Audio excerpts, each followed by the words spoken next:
Paramashivoham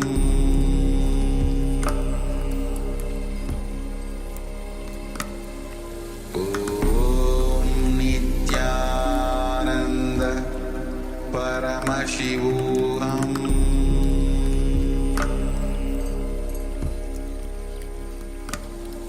Om Nithyananda Paramashivoham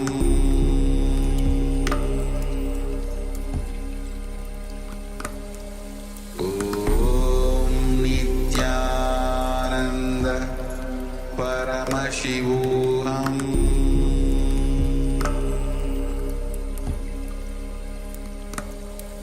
Om Nithyananda Paramashivoham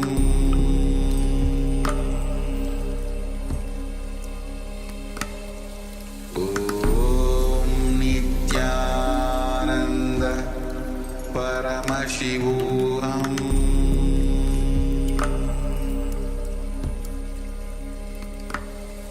Om Nithyananda Paramashivoham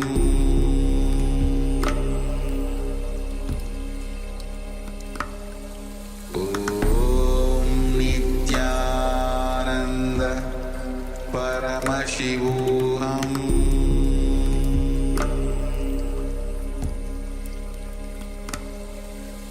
Om Nithyananda Paramashivoham Om Nithyananda Paramashivoham Om Nithyananda Paramashivoham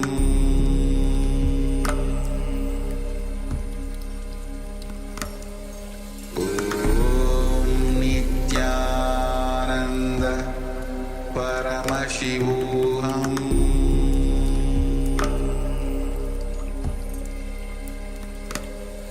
Om Nithyananda Paramashivoham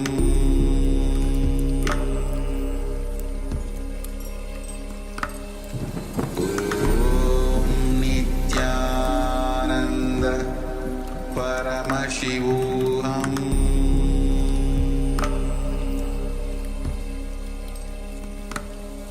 Om Nithyananda Paramashivoham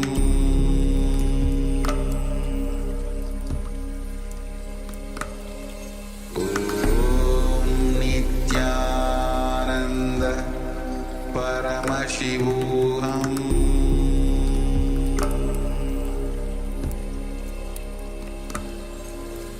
Om Nithyananda Paramashivoham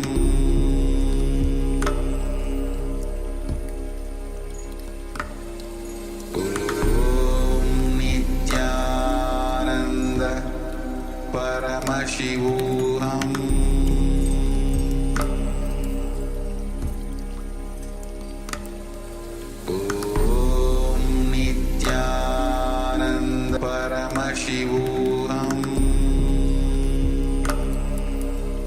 Nithyananda Paramashivoham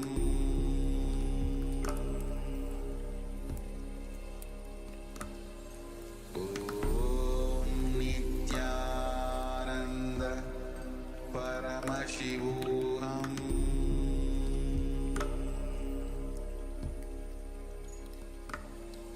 Om Nithyananda Paramashivoham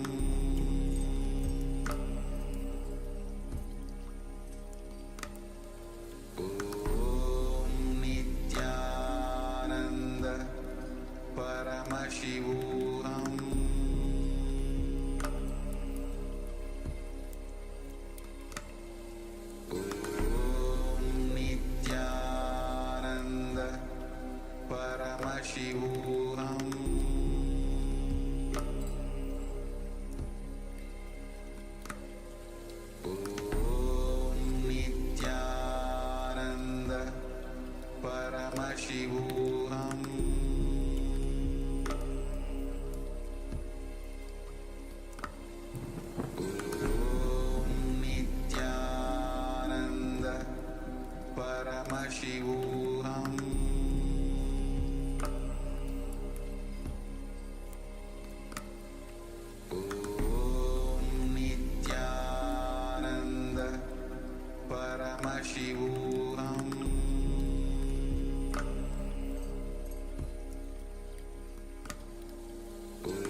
Paramashivoham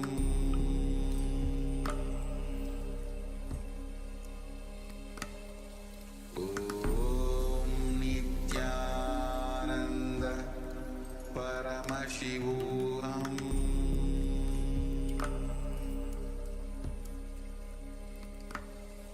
Om Nithyananda Paramashivoham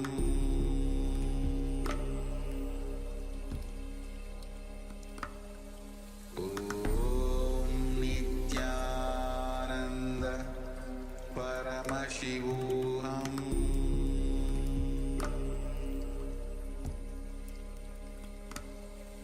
Om Nithyananda Paramashivoham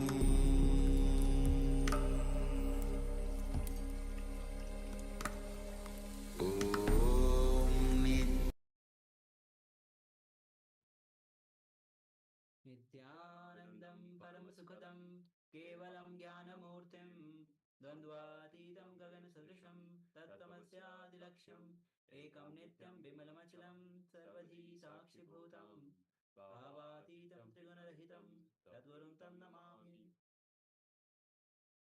Yes, welcome and Nityanandam to all of you. Nithyanandam, welcome.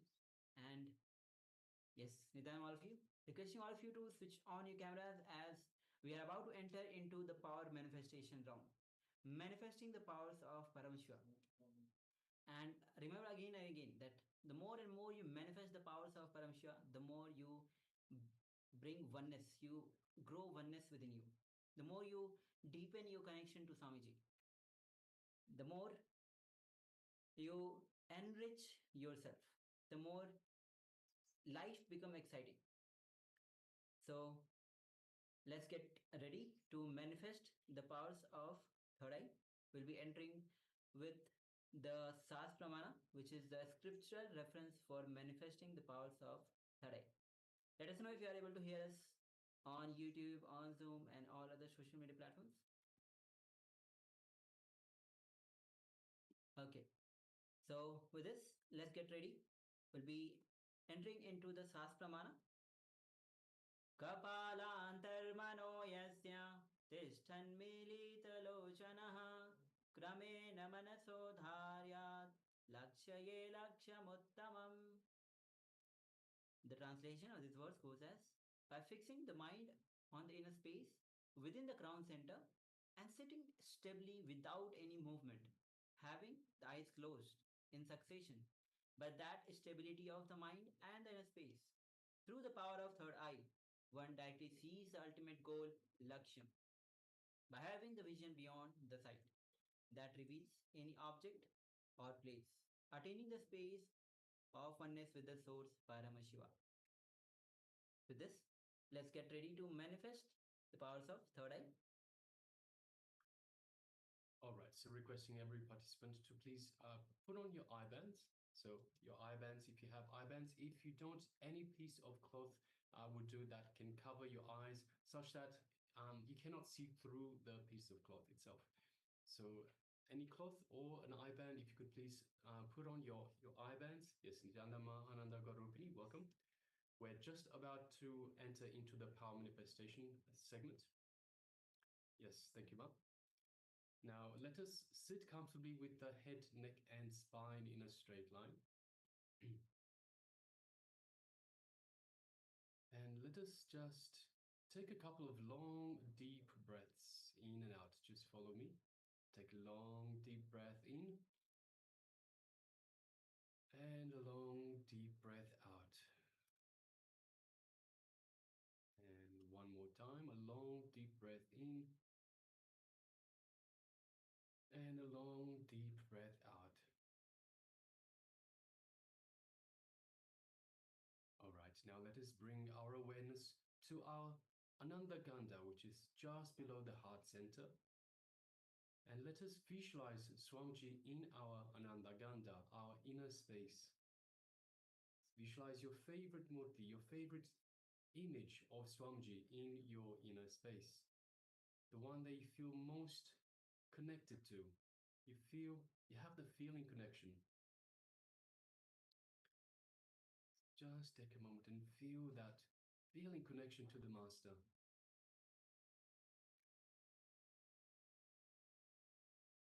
Feel Swamiji's love, his compassion, his infinite wisdom, infinite grace just radiating, showering you in your inner space.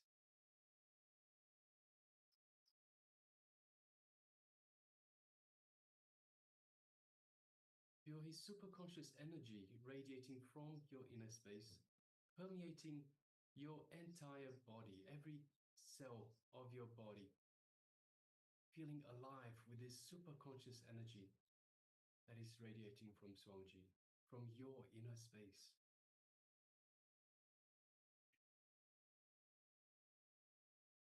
Feel the space of oneness with Swamiji in your inner space.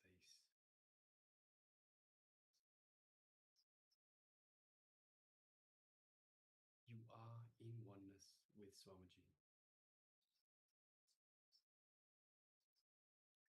Now let us move our gaze just gently to the third eye, just between the eyebrows. And just gently look through your third eye into Swamiji's third eye. As you do so, you feel the energetic connection to Swamiji's third eye. Feel this energy radiating from Swamiji's third eye that is energizing, awakening your third eye. Just take a moment and feel that energy in your third eye.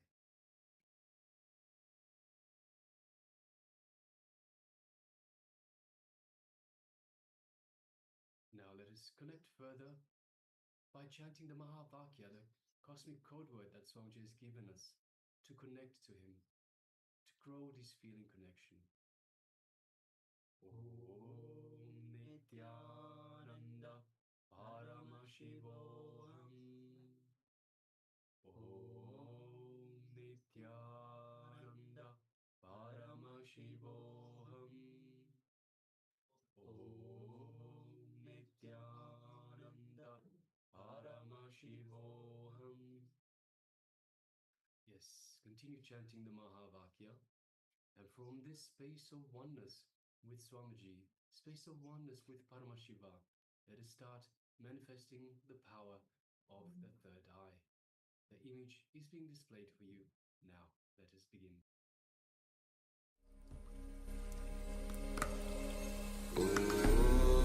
Nithyananda Paramashivoham.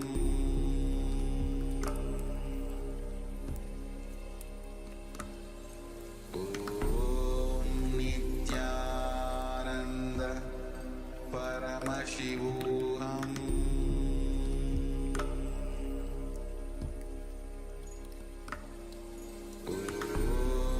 Nithyananda Paramashivoham.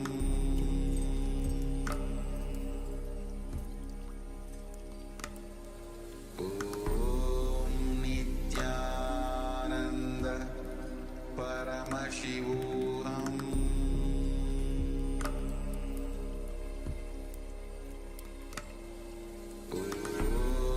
Nithyananda Paramashivoham.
Paramashivoham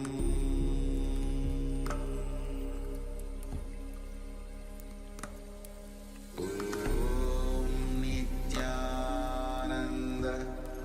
Paramashivoham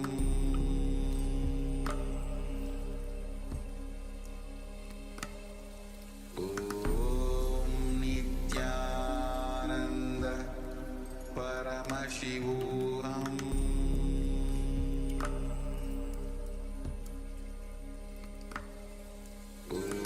Om Nithyananda Paramashivoham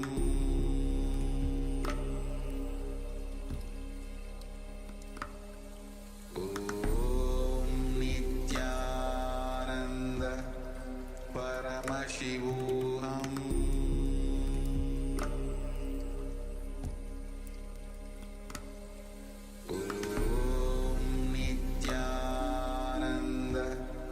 Paramashivoham Paramashivoham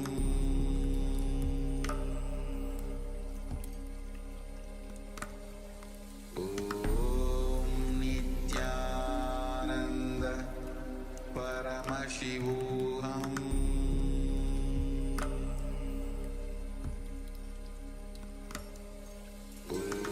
Om Nithyananda Paramashivoham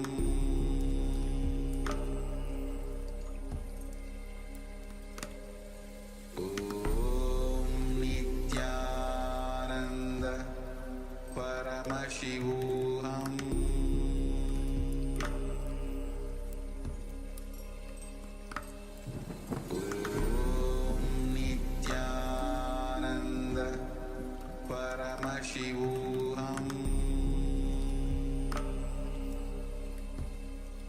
Paramashivoham Om Nithyananda Paramashivoham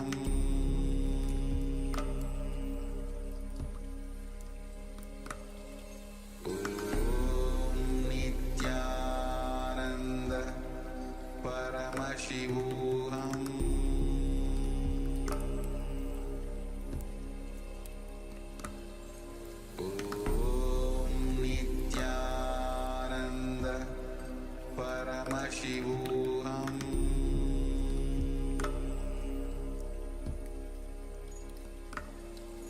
Om Nithyananda Paramashivoham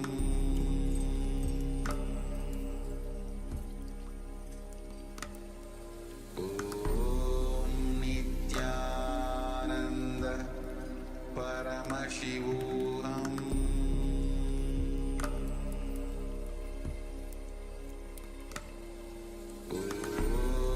Nithyananda Paramashivoham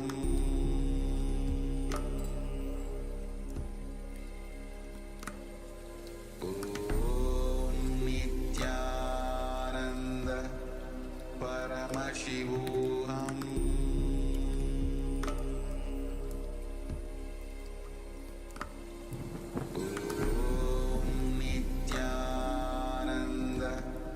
Paramashivoham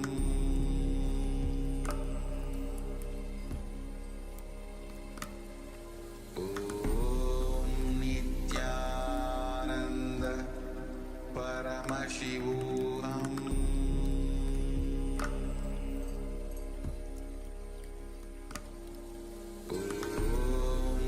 Nithyananda Paramashivoham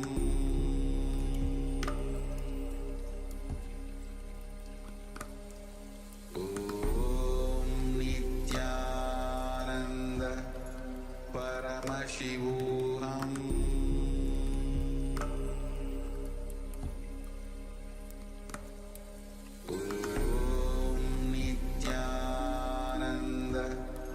Paramashivoham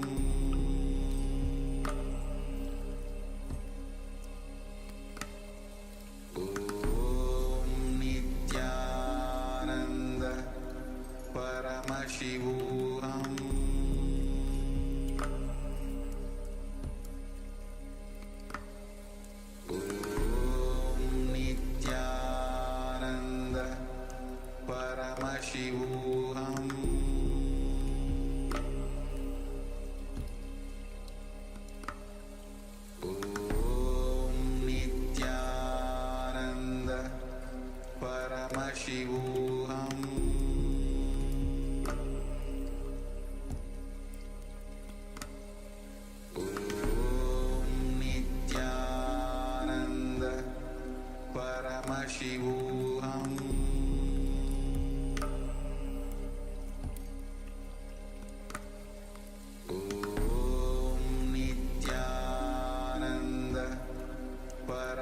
Paramashivoham.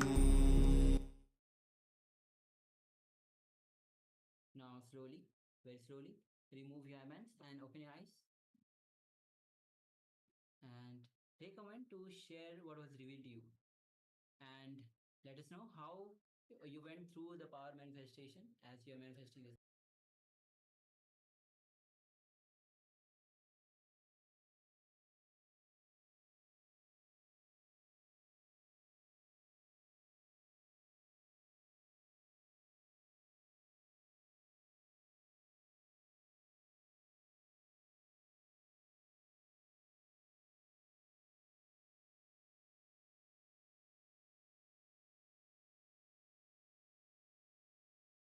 Yes, please go ahead, take a moment and share.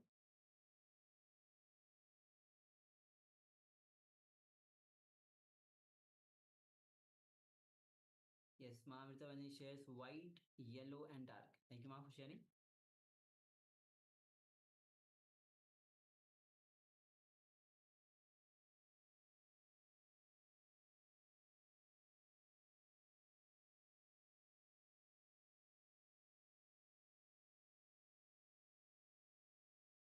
Just waiting for a couple of moments as we receive other sharings as well.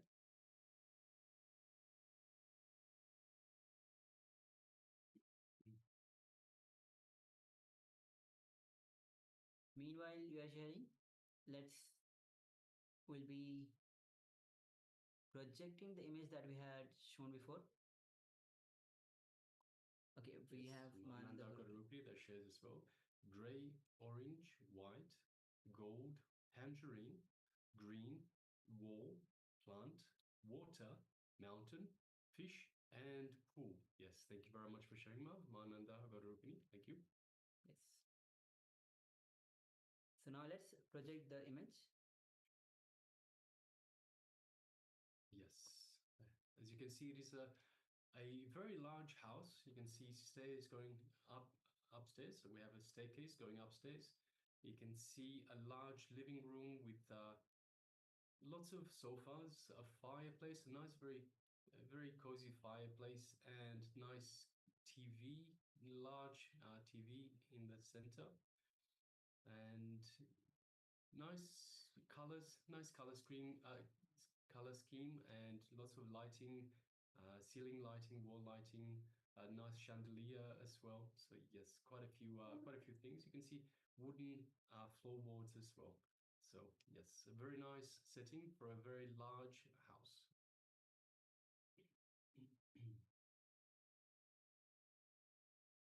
So Ma Amritavani shares white, yellow, and dark. So we definitely have the white. We definitely have the yellow color and dark. Sure. All the colors that you have mentioned are there, Ma. Thank you, Ma. Yes, thank you, Ma. We also have Mananda Garupini that says gray. We definitely have shades of gray. We have shades of orange as well. Just one moment. Yes, we have tangerine, orange, tangerine are similar sort of colors. White, gold. We definitely have white. We have gold on the lights look golden, the ones on the wall. Also, there's a picture frame that looks golden in color. Green, we have some lime green, so very light lime green for the wall, for the paint on the wall. The wall, yes, we have walls, definitely have lots of walls in here. Plant, we do see some plants right in the middle. There's a table, and in the middle of the table, there are some plants. Also, there seems to be something by the fireplace. So we do have plants, and also by the staircase as well. There's a nice big pot of plant.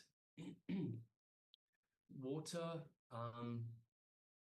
We don't have the water, so we have a fireplace. We don't see any water here. Mountain. We don't see the mountain. It could be a nice big house outside of a mountain range. You never know. Fish and pool. So we don't have fish and either, and no pool either. So yes, thank you very much for sharing, Ma. Most of those are there. We don't see the water, mountain, fish, and pool, but everything else is definitely there, Ma. So yes, congratulations, well done. Also, we have one sharing from Ma Yang Yan Hong. Beige ceramic tile wall, square floor to ceiling glass. There are green trees outside the window, the white ceiling, a silver rectangular sofa with bamboo trees, yellow light, a milky white rectangular cabinet against the wall. So everything is actually quite spot on. You can see everything that you have mentioned, Ma. Thank you for sharing. So, um, congratulations all of you for this round of our manifestation. Now we'll be beginning with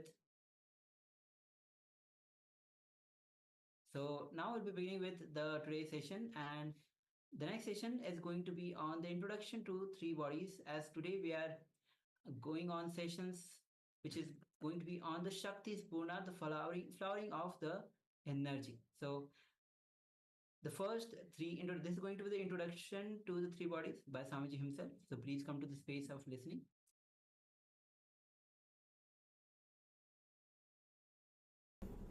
Almost all the masters, they agree on one point. Body is energy. Your being is energy. Your being is the Shakti Spurana, the energy fountain. Then where we are missing? Continuously we are hearing, you are energetic, you are energetic, you are energetic. Then where are we missing? What is happening? Why are we not feeling? And not only that, it is not that we have not experienced the energy. We have experienced till the age of 7. Till the age of 7, we have experienced the intelligence. We have felt the energy. We were alive without even thinking, without even bothering, without even worrying about anything. Full of energy, bubbling with energy. So much of life has radiated even in our being. There was a time when we were so alive, so active, so expressive, so energetic. Then how we are missing that energy? Why are we feeling so low when we are trained by the modern day society, when we are conditioned by this modern day society? Let us look little deep into it. Where something has gone wrong, where we threw the wrong bitch out of the window. Throwing wrong bitch out of the window is the major problem. Where did we do that? We have 3 layers of body. Don't think you have only 1 layer of body as you all think. You have 3 layers of body. First thing, the physical body which you have now, which you are handling. The second thing, mental body or subtle body, which you are using at the time of dreaming. When you dream, every night you create a new body. That is why you feel associated with that body. For example, you are sleeping in India. You dream as if you have gone to some other country. You are dreaming yourself as if you are walking in some other country. How can you travel or how can you experience something without having body? In the dream, you create a body which is made of the same stuff in which dreams are made. Now you create a body which is made of the same stuff in which the world is made, matter. That time you assume one more body which is made of the same stuff which is created in the same dream stuff, and you associate yourself with that body. That's what I call mental body. The third thing, causal body. That's the important thing. The experience which you undergo at the time of deep sleep. The energy which rejuvenates you. The body which rejuvenates you. Which again energizes you. Sleep is one of the automatic mechanisms to rejuvenate your body. Your body's own intelligence. It just takes you inside, comforts you, rejuvenates you, and sends you back again to go on work, to express. Now understand these three things: physical body, mental body, and causal body. Physical body, subtle body, causal body. These three words. The problem is, we have only physical body under our control. For example, if you are 100%, all these three body put together, you are 100%. But by nature, only 33% is under your control. Only the physical body you keep under your control. Subtle body and the causal body, both are not under your control. It's like you have 100-acre land, only 33 acres you are using. Other 33 are left. They are not under your control. You are not using them. Because of this, two problems happens. One is you are not able to use your full personality. You are not able to use all the 100-acre.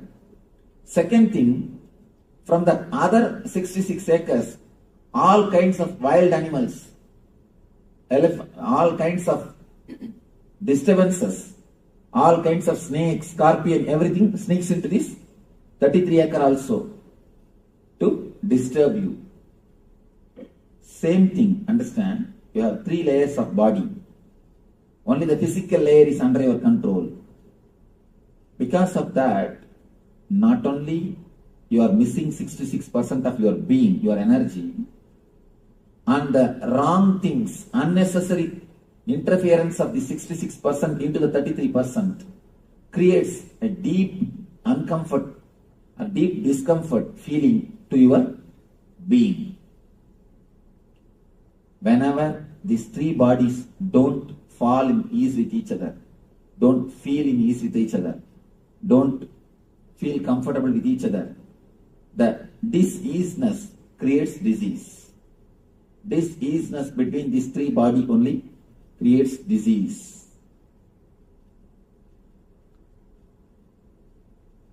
Whenever your subtle body unnecessarily enters into the physical body, you feel restless.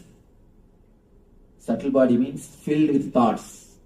When it enters into the physical body, you feel restless. Wherever you are, you don't stay there. If you are here, your mind is somewhere else. We can be sure about that. Continuously you feel restless. What next? What next? What next? What next? Restlessness and the psychological dissatisfaction is the main reason for all the psychosomatic disorders. All the psychosomatic disorders is the only one reason. One important thing. Now the doctors are coming up with a conclusion. Even the accidents are your invitations. We are thinking accidents are accidents, but there is so much of research done by the people. They are coming up with a new data, new informations. Unless you invite, unless your mind is ready, unless you are asking, accidents don't happen. They call it the power of coincidence. There is no such thing as coincidence happens on the planet Earth. If you don't know the cause, then you say it's a coincidence. Everything happens only with cause and effect. There is nothing on the planet Earth which happens without the cause. Can anything happen without cause? Only cause and effect. If you know the cause, you say cause and effect. If you do not know the cause, you say it is just coincidence. We may not know the reason, but there is no such thing on the planet Earth which happens without cause. Everything happens only with cause. Even if the accidents are proved, they have cause. They have invitation from your side. Can't we understand the diseases are nothing but our own creation? And one more thing, important fact. Every part of your body has got its own life. For example, liver is replaced once in 12 months. Every 12 months, your liver is replaced totally. Not even one cell, one atom is left. Total liver is replaced in every 1 year by your body. Same way, every part of your body is continuously getting replaced. Continuously getting replaced. You create new part, and the old part by and by dies.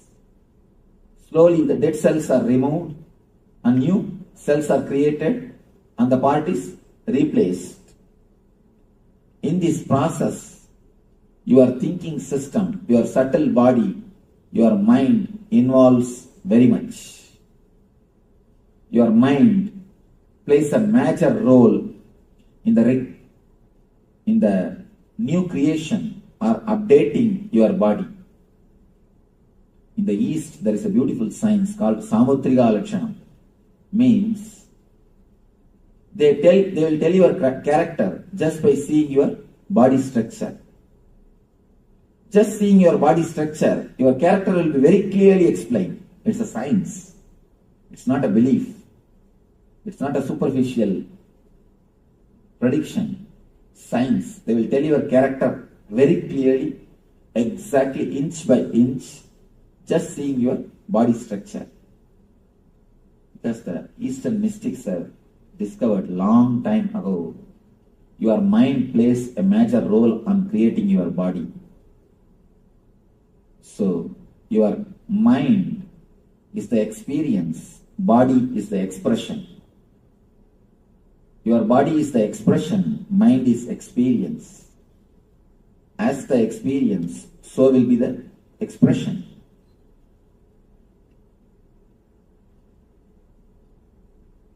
Your mind is the master which creates your body. Your mind plays a major role in creating your body. It is your body which is the expression of your mind. I think after the end of every session, you will have a gap. Remember, recall and take notes. If you take notes, then I will have to wait. After every session, you will have a small gap. You can remember and take notes. Few people used to tell me, Swamiji, we forget by the time. If you will forget within half an hour, then what is the use of class? What is the need of even attending the discourse? Anyhow.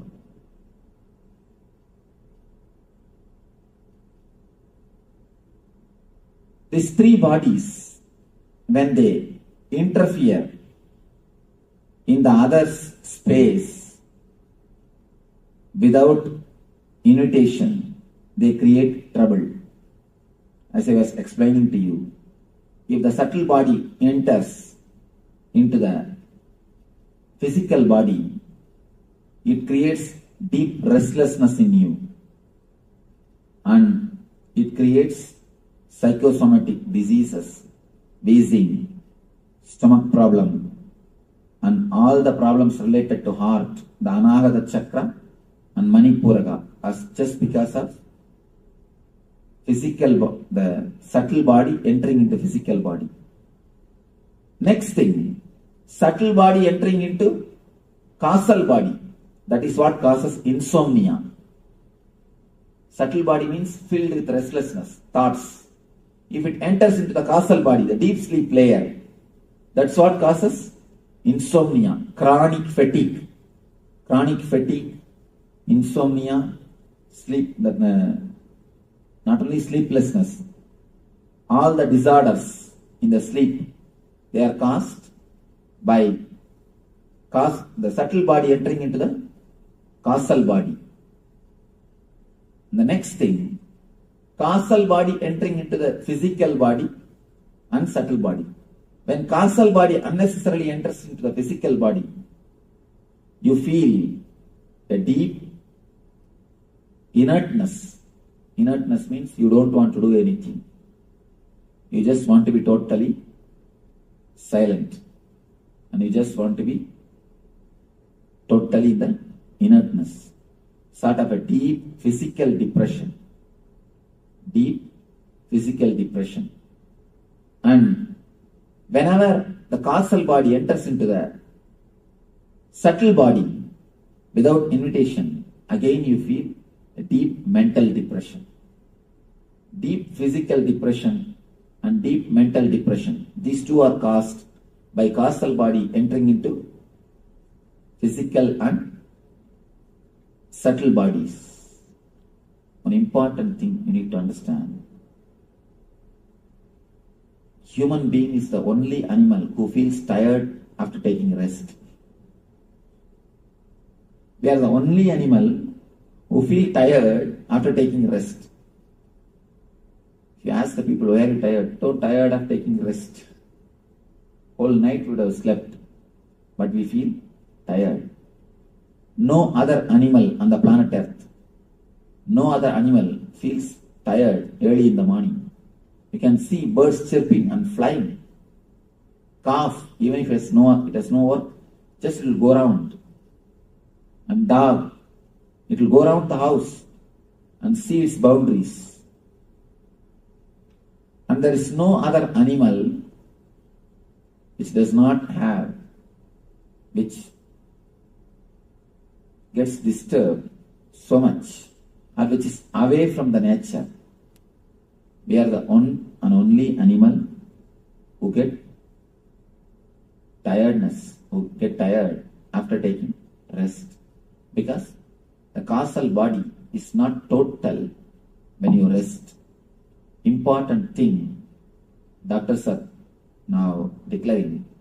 In America, nobody sleeps more than 14 minutes maximum. Any average human being, he sleeps only 14 minutes maximum. After every 14 minutes, he comes out, he is thrown out. He comes to the dream state and wanders in the dream state, then he falls into the deep sleep. Deep sleep, just for 14 minutes, he is thrown out, he wanders in the dream state, the mental restlessness again goes back to deep sleep and comes out. Not more than 14 minutes. You have any question? Something you're telling?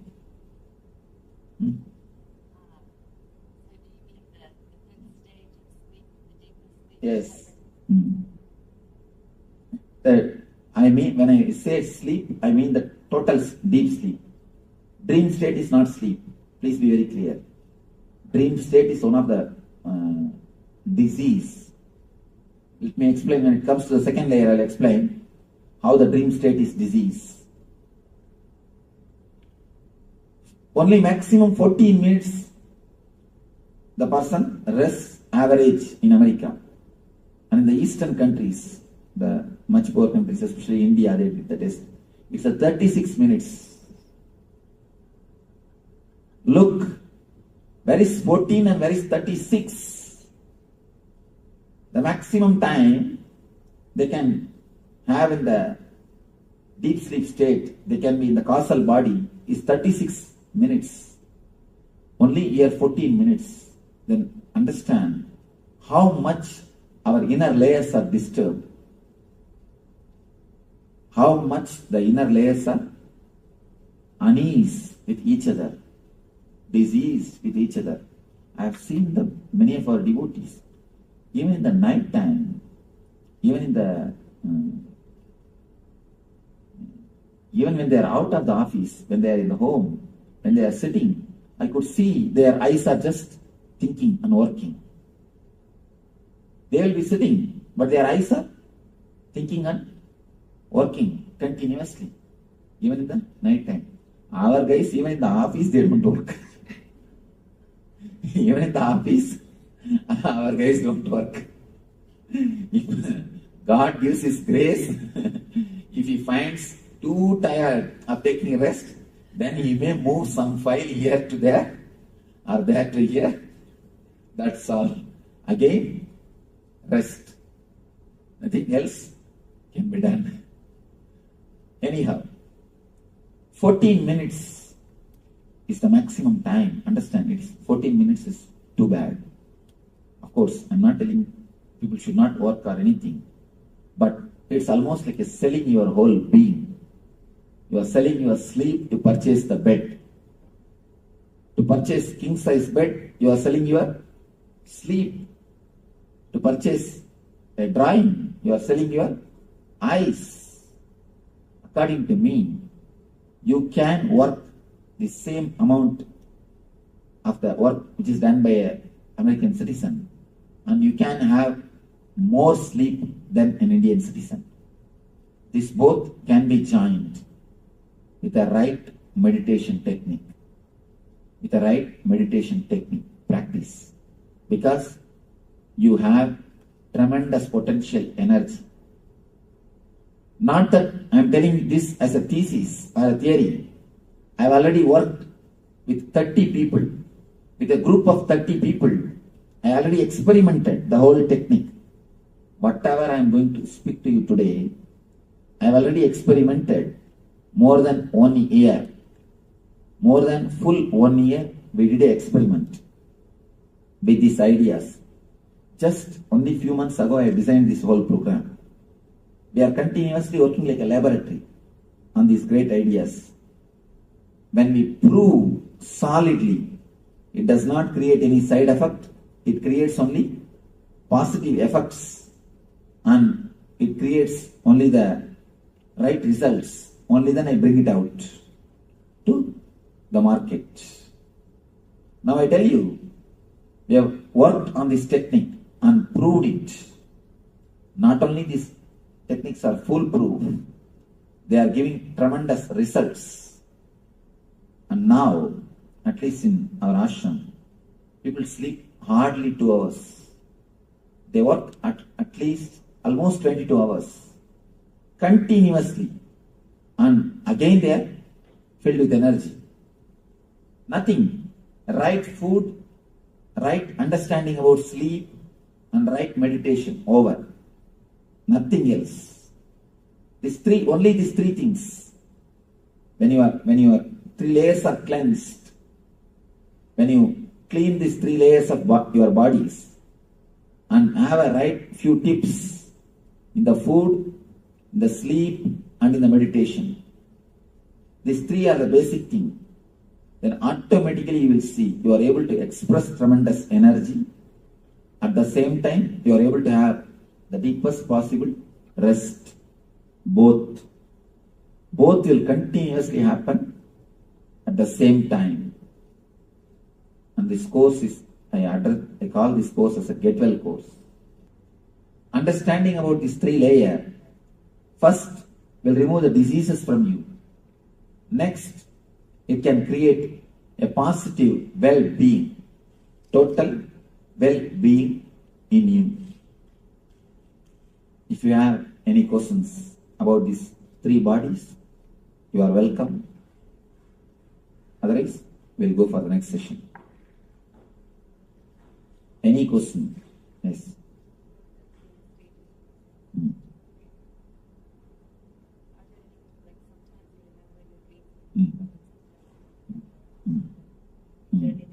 Whenever you remember your dreams in 4 color, whenever you remember your dreams in clear 4 color, please understand, clear 4 color, it is not dream, it is vision. Whenever you are not able to remember the color, whenever you feel, there are many people who feel, will my dream come true? Will my dreams have got some significance? Are they some something spiritual. So try to remember it. When you remember, if you remember it with 4 color, be very clear its vision, because dreams don't have color. Be very clear. If you remember it by 2 color or just by words, then forget about it. They are just simple dreams. They are getting released. Dreams are like a safety valves in the steam engine. The steam boiler or steam engine, if the pressure of the steam becomes too much, they will have a safety valve which will automatically open and release the steam. Release the extra pressure. Same way, if your being is filled too much with desires and fears, naturally your safety valve opens and you release it. That releasing safety valve is only the dream.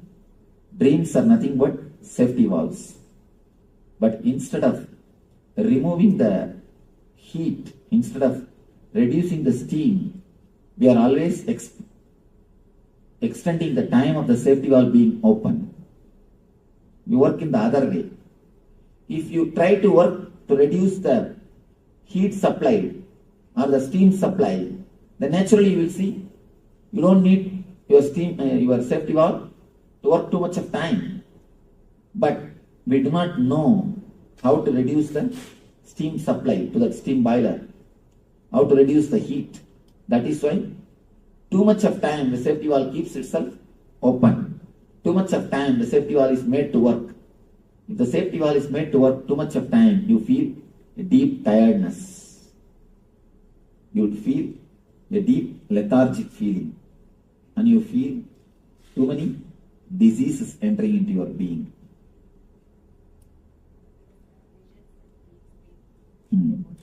Visions in deep sleep are nothing but the visions in the normal time. Both have got same meaning, same thing.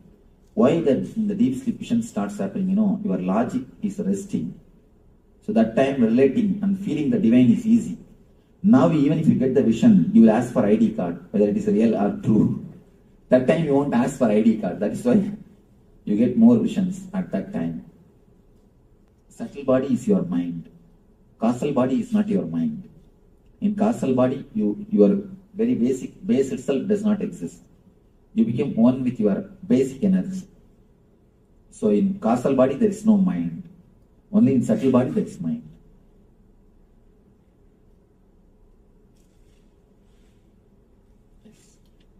There's a saying that you slept like a log. You are out dead to the world. That is the real causal body. That is the right way to sleep. If you lie down in one pose and next day morning you are in the same pose, means you are healthy. You are healthy. Totally healthy. Kids, see the kids. They sleep like a log. And not only that, if a grown-up man, if he sleeps, you can see his eyeballs moving. But kids' eyeballs will never move. Of course, if it is moving, you are training him or training her. You are doing something and she is getting molded. He or she. When you are in deep sleep, your eyeballs will never move. What does color of dreams mean? You see color in the dreams. What does that mean? 4 colors. When you remember your dreams, if you can remember the dreams in 4 color. 4 color means as you are seeing the world now. When you remember the dreams, you can never remember them with colors. You can only remember the scenes in a vague way. It will not be so clear and solid like this. If you can remember in the 4 color, just like this, then you be sure it is not simple dream. It's something more deeper than a dream. You see the people also. People or anything with color means. That means it's real. Real or some information to you. It's from super consciousness, not from unconsciousness. Any dream which appears in a clear 4 color, which is remembered by you. You see, when you dream, always things look 4 color. Only when you come out it becomes two color. So even in this existence, in this physical body, if you can remember in four color, then be sure it's not an ordinary dream. Yeah. Talks about causal body going into the subtle body going into the causal, what that causes. Oh, okay. Confusing. I don't understand how differentiation. Physical body means this body. Subtle body means continuous thinking or continuously boiling inside. Causal body means a deep rest, a total rest. This causal layer, if it enters into the physical layer, you will feel a deep lethargic feeling. Sometimes, for no reason, you feel a deep lethargicness. You don't want to do anything. You just want to lie down in the bed. Deep lethargic feeling. And the same way, if this causal body enters into the subtle body, you feel a deep mental depression. If the causal body enters into the physical body, you feel physical depression. If it enters into the mental body, the mental depression. For no reason, you feel totally depressed. You will search, you will find for some reason, you will not find any reason, there will be no reason. But you are feeling totally low. It means the causal body is entering into subtle layer, subtle body. For example, imagine 3 circles. Can you make a 3 circle? Yes. Not one on the other, separate.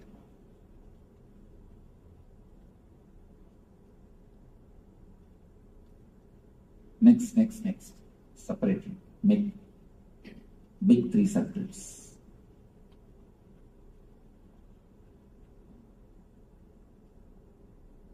Little this side. Little you need to come this side. Because so much of space is there. Use only upper portion. Below lower portion I will put the table cover.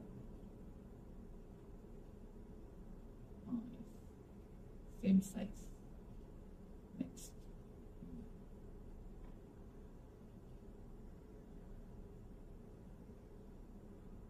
Next.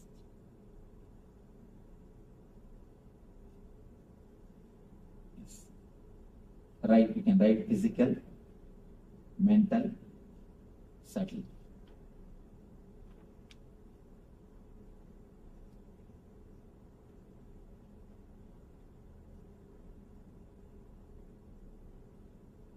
PL and causal. CAU. SAL. Yes. These 3 circles, they enter into one another without invitation. And they don't enter when you invite. That's the problem. Sometimes they don't enter when you want. Many times you will be lying on the bed and rolling. You will not be able to get sleep. And many times when you are sitting and attending the discourse, you will sleep. So whether either they enter when you don't want or they enter uninvited way. That is the problem. Yes. What is the, I thought we were supposed to kind of go through life and sort of connect it with that deep spiritual. How is the causal related to the deep spiritual? I thought that's where it was. That is the nearest layer to the spirit, to energy. So wouldn't you want it with you all the time? Yes, we wanted. But continuously if it enters into your being, you will not be able to do anything in the physical world. Even the spiritual energy, continuously if it is in the body, you will not be able to do all the work. You will be in the same ecstasy. You will be in that same energy. You think that continuously staying in the physical, in the spiritual layer is going to help? Continuously, if you stay in the physical, spiritual layer, you can become like me. That's okay. Do you want that? Then you are welcome. You see, there are sometimes some things, even in the spiritual layer, only the amount of energy which you can handle should be allowed to your body. Otherwise, it creates a few difficulties. Let me explain a small story. Somebody goes to Ramana Maharishi, great Rishi, and asks him, Bhagavan, please give me some spiritual powers. Bhagavan says, fool, the powers which you have, that itself you are not able to handle. You don't have a maturity to handle. This guy said, no, I don't have any power. Bhagavan says, you are working as a manager. You have little power to remove somebody from work or to appoint somebody. You have certain amount of power based on which you can give job or remove somebody, or you can do certain things. With this power itself, you are not able to manage, you are not able to be mature, you are not able to relax at ease with yourself. That is why you want meditation. You have come all the way here. This power itself you are not able to handle totally. If you are asking, if you want more power, then how will you be able to handle? Sometimes, even asking more power is going to disturb. You must have enough of intelligence to handle the power. If you have enough of intelligence to handle the power, you will do good things. See, the whole world is suffering because the power is in the guys who are not able to handle it. Why so much of suffering? So many wars. Tell me, why so many wars? The power is there, but they don't have enough of maturity to handle it. That is why we go and hurt others. And then they have to hurt us. You understand? Whenever the power comes without the maturity to handle it, without the responsibility to handle it, it simply you destroy either others or yourself. For example, if a knife is given to a kid, either it will hurt others or it will hurt himself. The same thing politicians are doing all over the world. All over the world. I do not know what these guys are going to do because all the nations have piled up atomic weapons which can burn the planet Earth 700 times.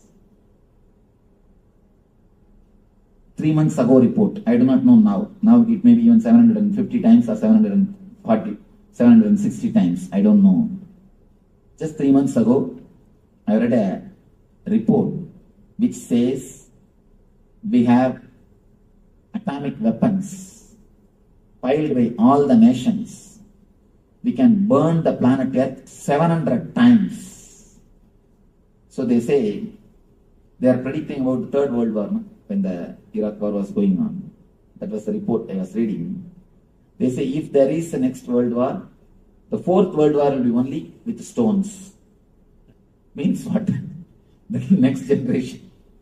Again, the whole humanity has to start. Fourth World War can never be with weapons. It can only be with stones.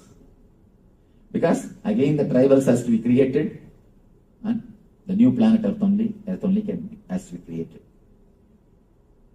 We have created the atomic weapons which can destroy 700, which can burn the planet Earth 700 times. Then imagine, so much of power without intelligence is getting accumulated. That's what I always tell people, either meditation or global suicide. Whether you meditate and become more intelligent and spread more intelligence, or we are going to commit global suicide. No other choice. Okay. Yes.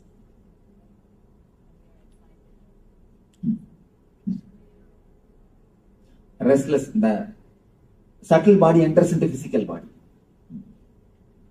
Subtle body enters into physical body. That's why you get restless, excited, and not knowing what to do, disturbed. That is the thing. And when subtle enters the causal body, insomnia, You will be lying on the bed, you will not be able to sleep, rolling on the bed. That's what insomnia. A deep restlessness in the sleep. Okay. So, you will have a small break. Then we will come back and enter into the next session. Next session is a little deeper explanation about these same layers.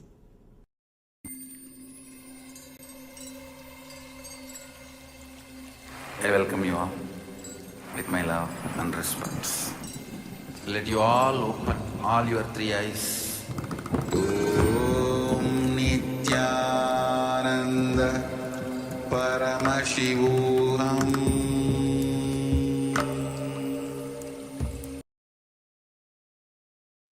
Yes, Midana, all of you. Yes, Nithyananda, welcome back. So, Swamiji says either meditation or global suicide. So, now meditation enlightenment is not some luxury that 1%, 2% in millions will afford.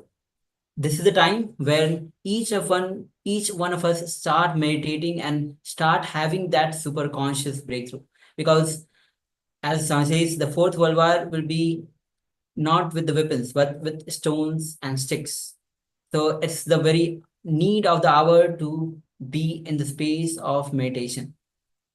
And Swami shares how these three, as Swamiji introduced the three bodies, subtle bodies, the physical body, the mental body, and the causal body.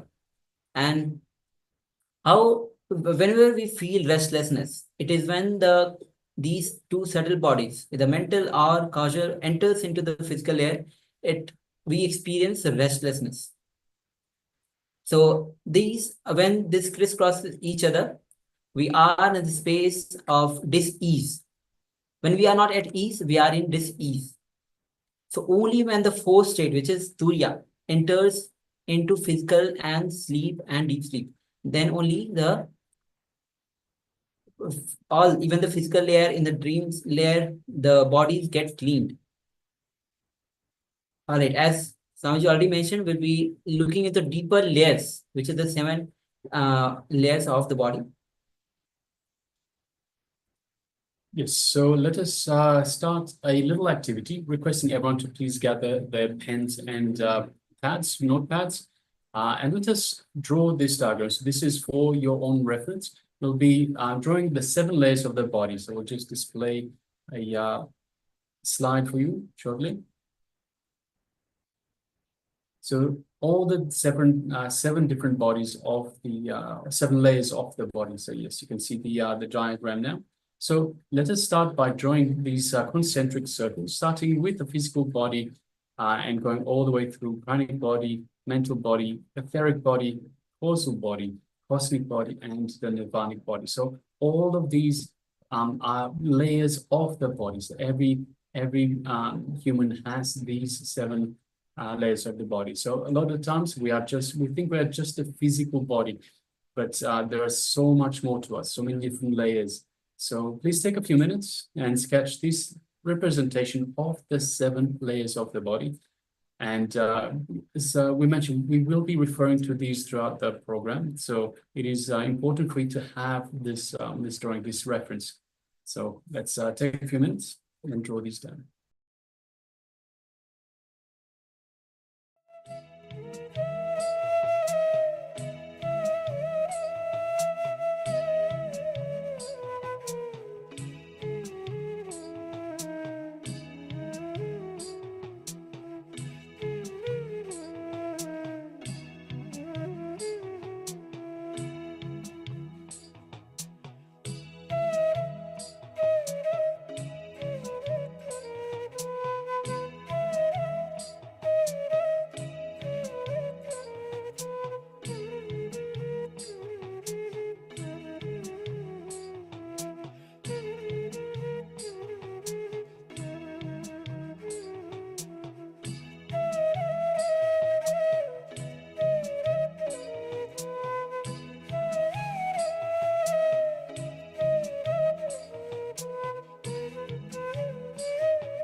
Yes, you can relax now.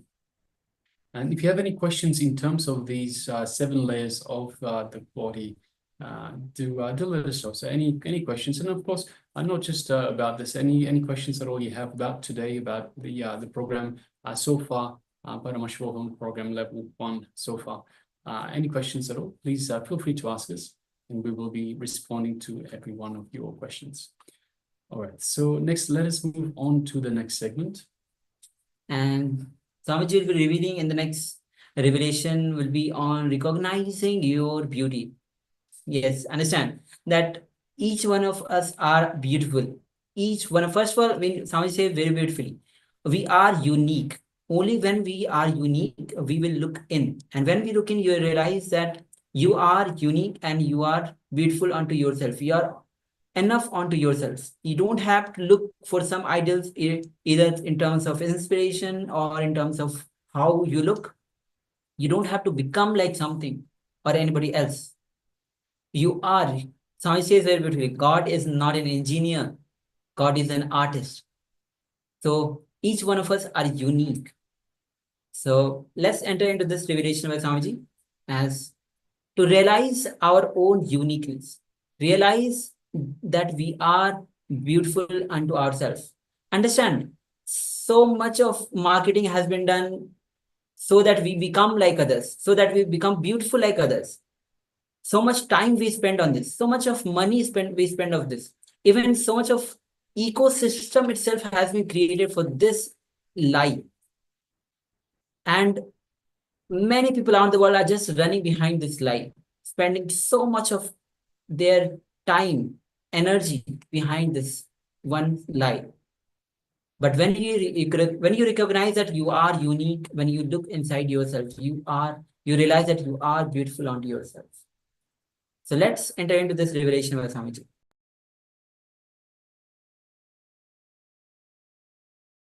Drop the idea that somebody else's body is beautiful. As long as you have the idea some other body is beautiful, you will continue to struggle.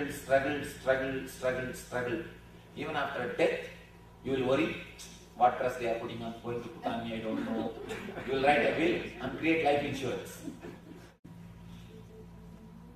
Anyhow, when you have the idea, somebody else's body is beautiful, even after death, you cannot relax. Even after death, you cannot relax. Understand, your body is beautiful. Your body is enough. You are beautiful unto yourself. This is the way God has chiseled you. This is the way God has created you. This is a masterpiece from the master of the universe. You can never be intelligent than the whole. Can you be intelligent than God? Can you be intelligent than the whole? Part can never be intelligent than the whole. Craving or seeing, thinking somebody else is beautiful will make you as a split personality. Will not let your intelligence, bio-intelligence, be totally alive. You will not appreciate, enjoy your whole body totally. A simple meditation technique to do 2 work. First work is to cleanse the energy blockages. Throughout your body there are so many energy blockages. Like a blood clot, there is a thing called energy clot. The energy blockages. If you can remove these energy clots, energy blockages, naturally your inborn healing tendency will be awakened. You will have your healing, the innate healing habit will be awakened. The quality of self-healing, the power to heal yourself will increase. That's the first step. Second step, awakening the intelligence, part by part. How are we going to do? There's an idea in Patanjali. Every part of your body is independently breathing, inhaling and exhaling. It's very strange, but true. Every part of your, don't think you are breathing only through nose. Through nose you take the air. Through the whole body you take the air energy. Prana does not mean air. Prana means air energy. Please be very clear. Prana means air energy. According to Patanjali, every pore takes the prana and sucks the prana and leaves the apana. It does the breathing, inhaling and exhaling. It takes the ether directly from the cosmos. Actually, I had my own doubt. Is this true? I met a yogi who was under the ground in Uttar Karnataka. He stayed under the ground in a closed, tight container for 1 full year. 1 full year, no food, no water, no air. He stayed inside one full year. After the 1 full year, when he came out, suddenly actually when he came out, he had my darshan. Strange, I never knew him. He had my darshan. He came to the ashram to see me and to have a blessings. When he came, I asked him, how did you manage to do this? How are you able to do that? He said, this is the sutras. This is the Patanjali Yoga Sutra. Then I understood, even for modern men, it is alive. Then later on, I started scanning the technique consciously. Then I was able to understand, when ordinary plant can produce energy directly from sun, why not your body? It is intelligent. It has got intelligence. When you can awaken this intelligence, naturally you will take, food intake will be less. You will do meditation technique which is 2-step. Which has got 2-step. First step is from the toe to head, step by step, we will tense and release the energy blockages, energy clasps. We will concentrate on it, tense, maximum pressure, create the maximum pressure in every region, so that the whatever energy clouds are there, let them be evaporated. Create the pressure as if you will burst. We will go from toe to head, cleansing the energy clouds, and then from head to toe, inhaling and exhaling. That is going to be very tricky. You should visualize, if I say head, you are expected to visualize only this top portion, crown portion is inhaling and exhaling. Breathe through that area. Feel you are inhaling the prana, exhaling the prana through that region. Every pore, every hair hole, every pore is inhaling and exhaling. Feel your head is shrinking and expanding through inhaling and exhaling. Visualize it step by step. Then eyes. Visualize you are inhaling the prana, exhaling the apana through eyes. Then ears. Step by step. Continuously visualize. Continuously visualize. Continuously inhale and exhale. Continuously, step by step, finish the whole body. Don't stop at any portion, at any time. Whether you are going from here to tensing or coming from there to here relaxing. Don't stop. One more thing. After the leg, if I come to knee, remember only the knee. Forget about the leg. Don't bother about it. Don't think you should relax it. Don't think you should tighten it. Forget about it. Remember only the portion which I am guiding you. Step by step will go up and come down. Any doubt in the instruction? You can start. I'll guide you step by step. Please tie the ribbon. Anybody diabetic? You can go and eat if you want something. Start breathing as slowly and as deeply. Inhale and exhale as slowly as possible, as deeply as possible. Let your hands be relaxed in the side.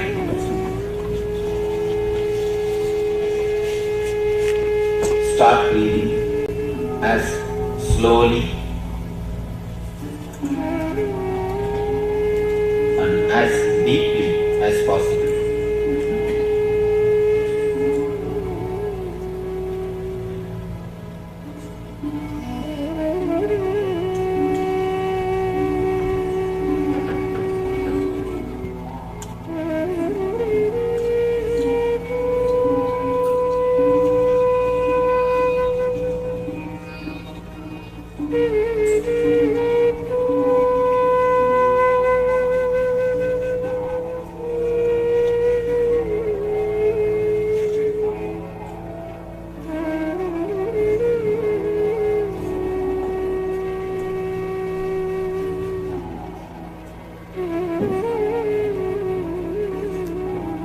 If you are heart problem, if you are a heart patient or expectant mother, only then. Otherwise, put your whole effort and do it.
From the toe to head, step by step, we will tense and release the energy blockages, energy clasps.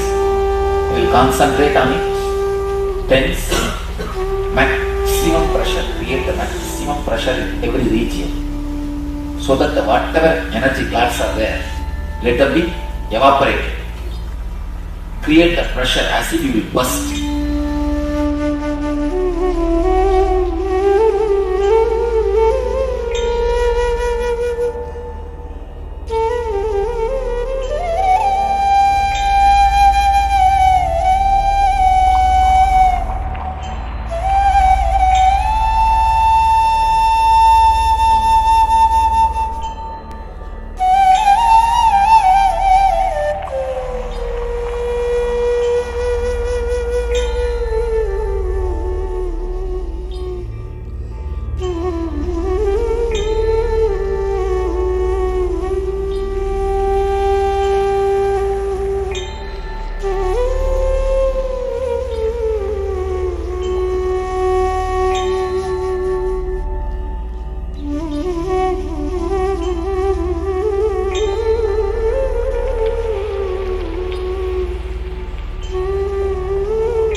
From the toe to head, step by step, we will tense and release the energy blockages, energy clasps. We will concentrate on it, tense, maximum pressure, create the maximum pressure in every region, so that the whatever energy clasps are there, let them be evaporated. Create the pressure as if you will burst.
From the toe to head, step by step, we will tense and release the energy blockages, energy clasps. We will concentrate on it, tense, maximum pressure, create the maximum pressure in every region, so that the whatever energy clasps are there, let them be evaporated. Create the pressure as if you will burst.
From the toe to head, step by step, we will tense and release the energy blockages, energy clasps.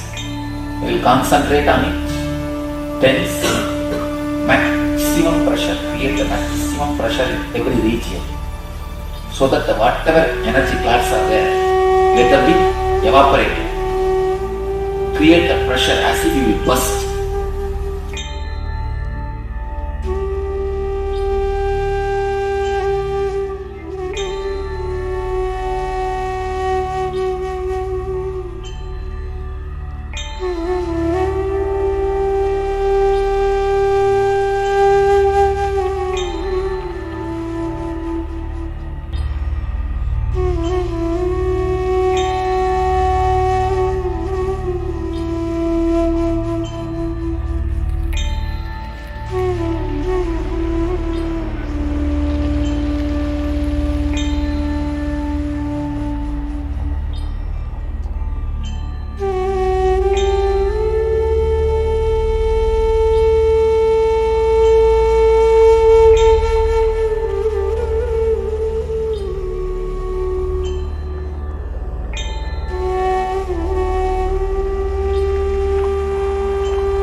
from the toe to head, step by step, we will tense and release the energy blockages, energy clasps. We will concentrate on it, tense, maximum pressure, create the maximum pressure in every region, so that the whatever energy clasps are there, let them be evaporated. Create the pressure as if you will burst.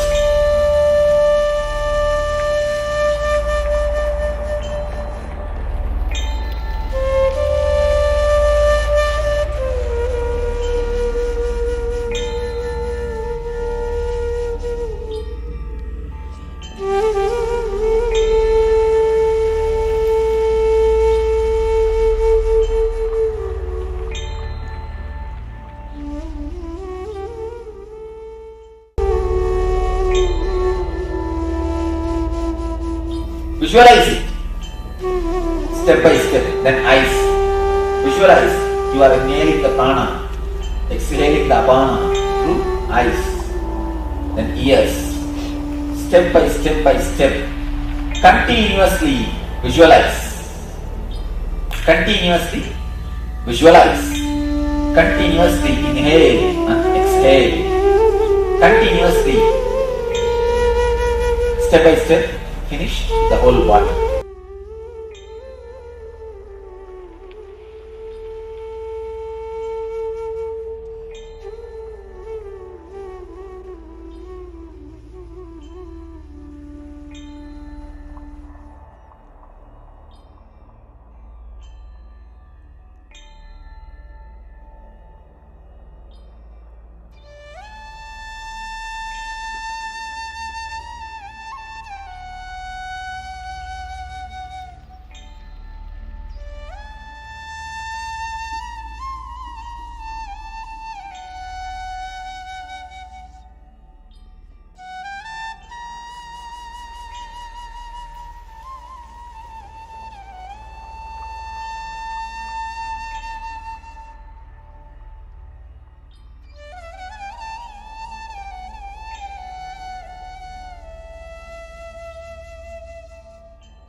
Visualize it, step by step, then eyes.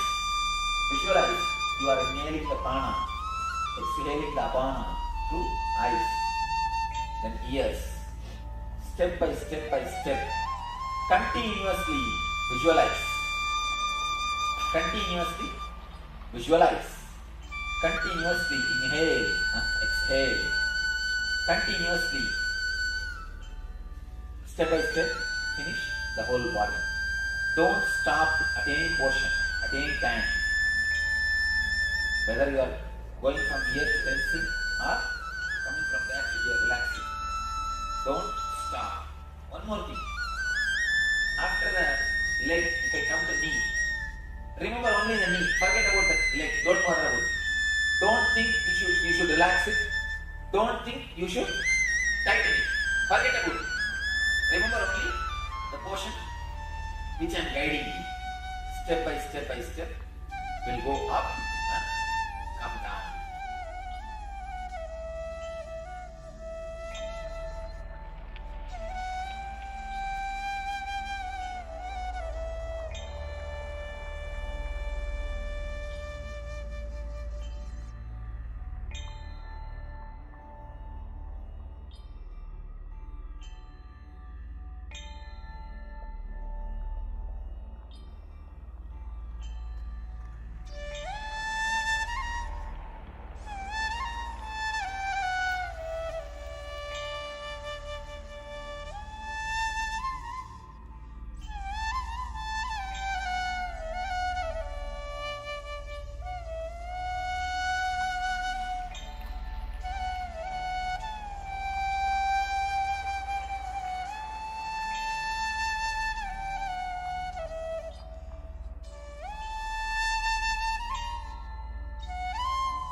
Visualize it.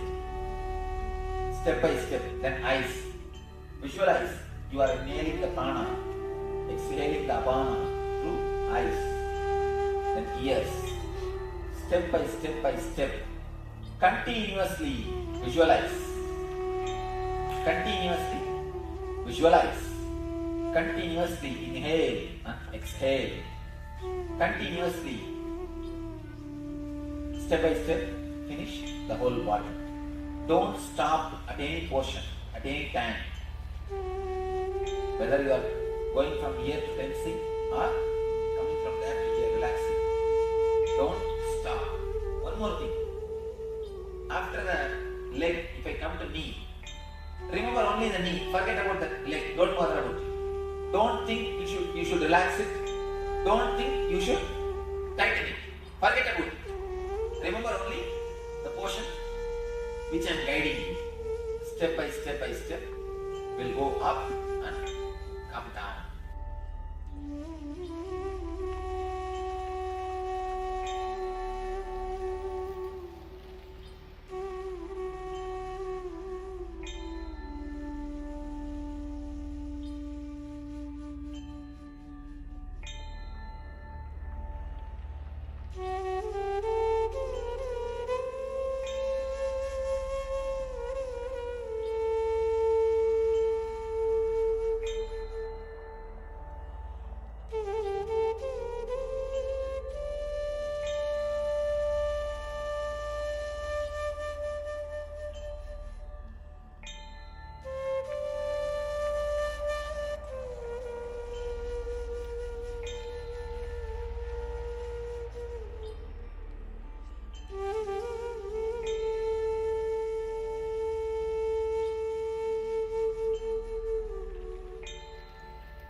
Visualize it. Step by step. Then eyes. Visualize. You are inhaling the prana, exhaling the apana through eyes. Then ears. Step by step by step. Continuously visualize. Continuously visualize. Continuously inhale and exhale. Continuously. Step by step, finish the whole body. Don't stop at any portion, at any time. Whether you are going from here to tensing or coming from there to here relaxing. Don't stop. One more thing. After the leg, if I come to knee, remember only the knee. Forget about the leg. Don't bother about it. Don't think you should relax it. Don't think you should tighten it. Forget about it. Remember only the portion which I am guiding you. Step by step by step will go up and come down.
I welcome you all with my love and respect. Let you all open all your three eyes. Om Nithyananda Paramashivoham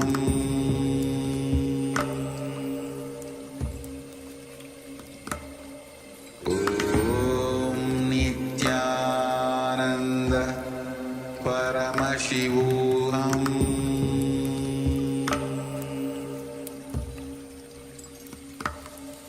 Om Nithyananda Paramashivoham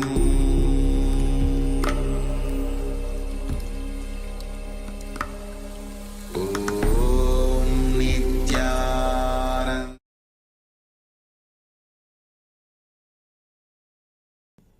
You will neither have physical depression, means the chronic fatigue, deep lethargic feeling, and all these things, and nor the mental depression.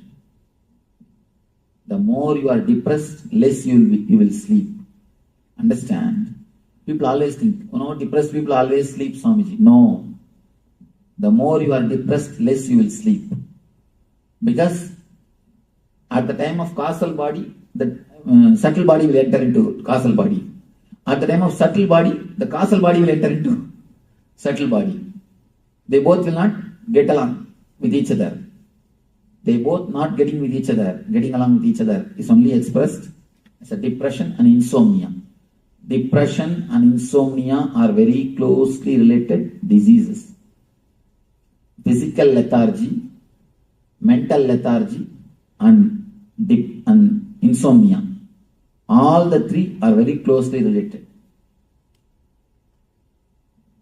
We should mainly concentrate on one thing. Beef is the food which will create total physical lethargy. Our country is suffering because of beef mainly. Beef is the food which will create total physical lethargy. So naturally, mental lethargy. Next is depression. Obesity, depression, insomnia. All the three problems are connected to the same root, which is the major problem of these countries. All these three. Am I right? These three is the major problems which we are facing. No? 60% is obesity.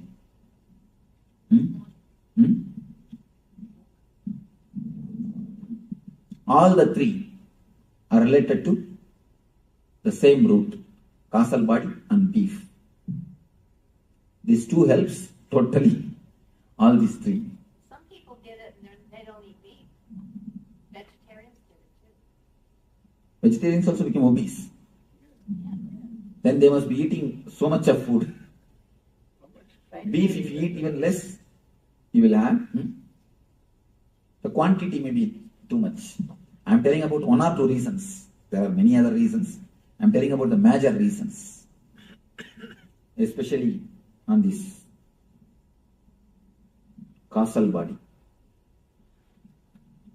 That fear towards darkness, the deep insecurity is also the disturbance of causal body. If you are totally eased with the causal body and totally relaxed into the causal body, you will not have continuous insecure feeling. So much of insurance companies will not be necessary. So much of insurance company means what? Continuous feeling of insecurity. No, truth. These are all insights. So many insurance companies. It shows we are in deep insecurity. In India, hardly 2% of the population goes for even life insurance. Even the life insurance, leave about anything else, which is basic. Car insurance and all, you can't imagine. At least I have not heard. I have 3 cars in the ashram. I have not even heard the word car insurance, and I never did also. We have 3 cars in the ashram. We never did. And still now I don't have life insurance. I can be sure about that. In the ashram, we have 50 people. In that 50, not even one is having life insurance. Even the life insurance, we don't have. And here I am surprised to see the whole lifestyle. You can't imagine there can be somebody who will not have life insurance. Huh? Well, I think anybody who doesn't have children doesn't really need it. I mean, unless they have But in this country, it is almost a man without having any insurance. Can you imagine?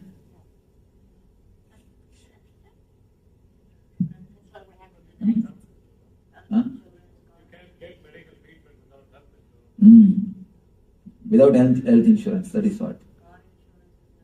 Huh? What insurance? Oh, car insurance. You can't even drive. Law. See, how laws are created. Collective thinking. Anyhow, but I am surprised to see.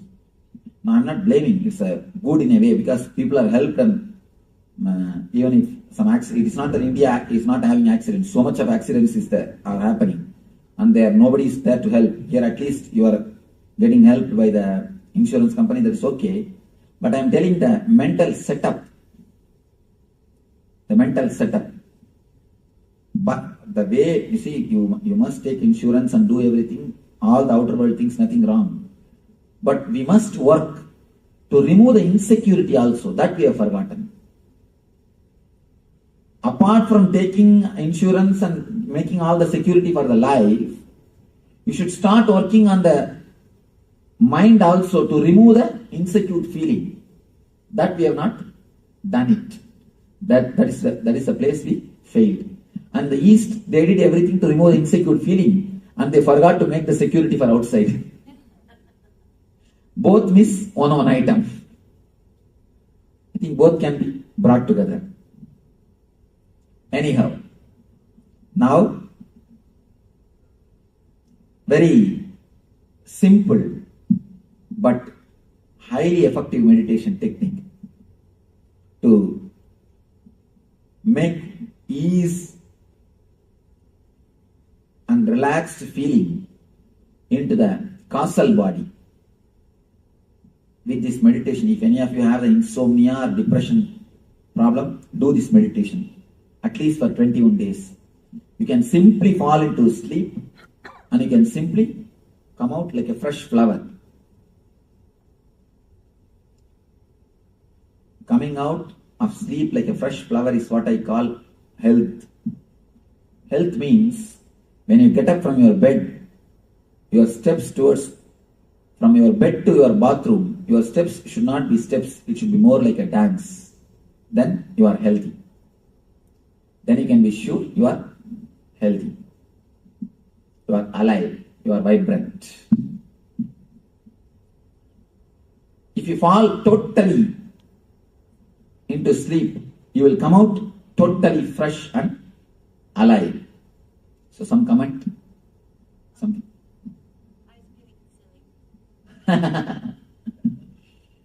Nice. Yes, some question. Let me explain this meditation technique. It is time we should fall into this technique. It's nothing, just you are going to meditate on deep darkness. First few minutes you will think you don't have head. Because head means with colors. Head is always associated with colors. And you will be continuously visualizing. The moment you start visualizing that you don't have head, automatically you will fall into the darkness. It's almost like consciously your energy will be pushed inside. As I was telling you, from head to Vishuddhi, from Vishuddhi to Anahata, you fall when you sleep. Now you have to fall. So you will visualize yourself. It's a two-part. First part, you will visualize yourself for a few minutes without a head. Next part, visualize you are sitting inside a cave, dark cave, inhaling the darkness and exhaling the darkness and meditating on darkness. Don't be afraid of darkness. This darkness is living energy which rejuvenates you, which gives you again and again life, from which you are born, in which you are going to end, which gives you tremendous energy.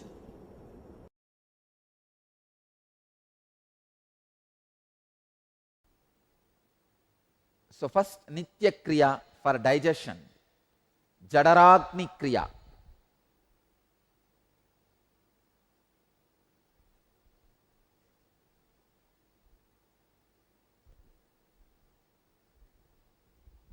See, Hatha Yoga very beautifully. In Hatha Yoga Pratipika, the Guru's role is explained.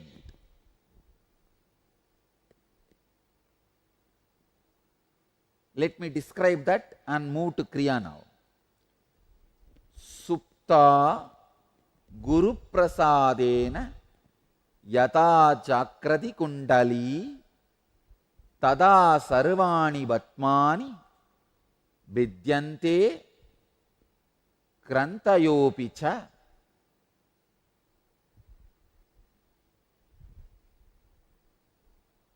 Translation. Indeed, by Guru's grace, this sleeping Kundalini is awakened. Then all the lotuses, chakras, and knots, grandhis are opened. Supta Guru Prasadena Yata Jagardi Kundali Tada Sarvani Vatmani Vidyante Krantayopicha. The process you are going to do not only will cure your digestion problems, it will awaken your Kundalini energy also.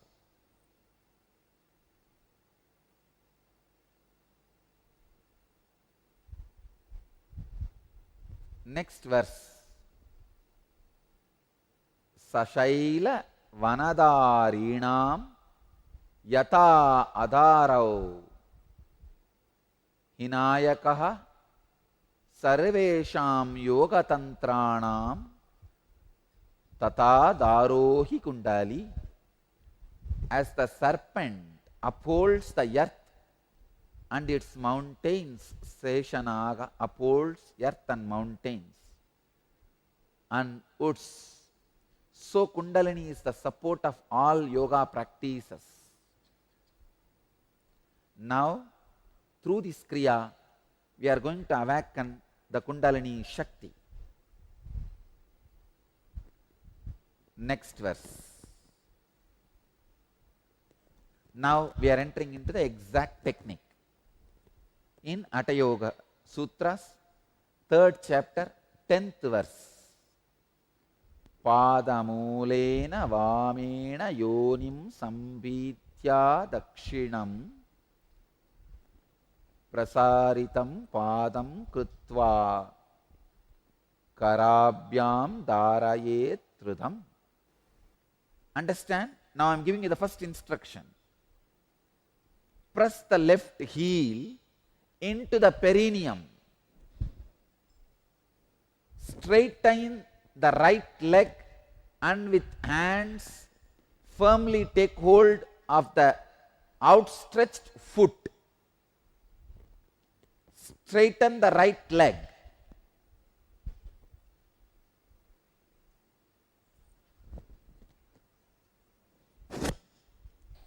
Please understand? Now make enough space. Okay.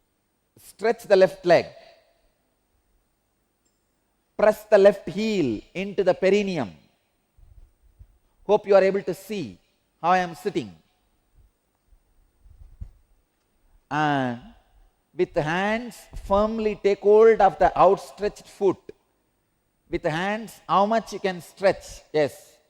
Stretch and take hold of the outstretched foot. Naturally, you have to bend the front.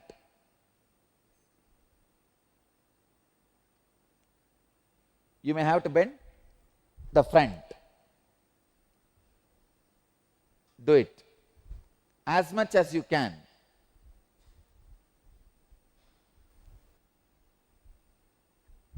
Just inhale, exhale very slowly, steadily in that same posture. Inhale and exhale slowly and steadily in that same posture 11 times. You can bend your neck, bend your head, bend your body. You can even bend your knees little bit, no problem. Not fully, very little. You can bend your knees, no problem.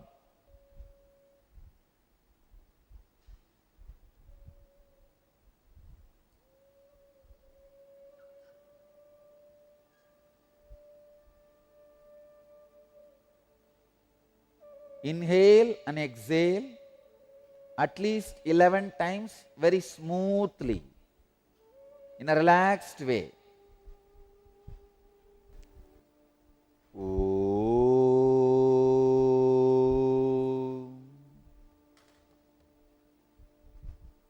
Soham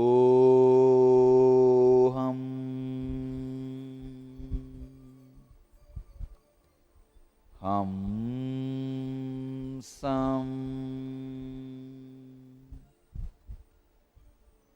Hamsam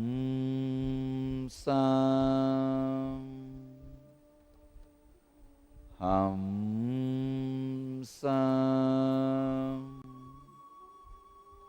Hamsam.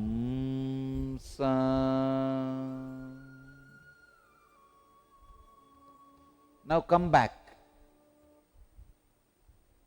Look up. Let you be sitting in the same position.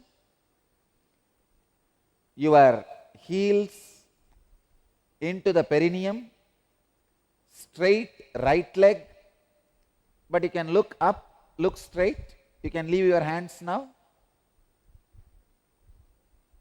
Next instruction, next step.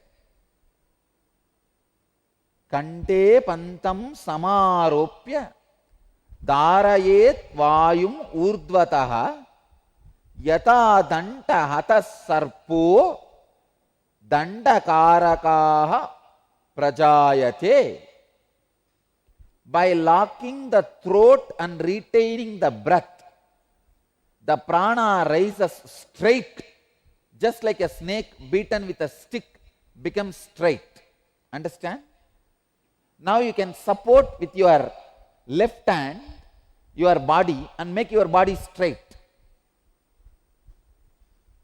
Your right hand can be on your knees, relaxed way. Your left hand, just like how I am sitting. Put the left heel exactly on the perineum. It has to go inside completely. See how it has gone inside.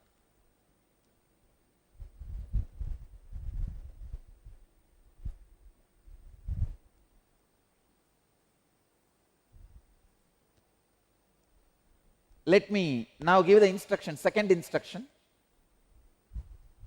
Lock the throat and retain the breath. How? Just turn the tongue. Turn the tongue and lock it. Turn the tongue and push it up. That is locking the throat. Now, turn the tongue and lock the throat. Do not allow inhaling and exhaling as long as you can. When you feel you can't hold anymore, allow the inhaling and exhaling. Again, lock. Lock and hold as long as you can and release when you can't. Again, lock and hold as long as you can.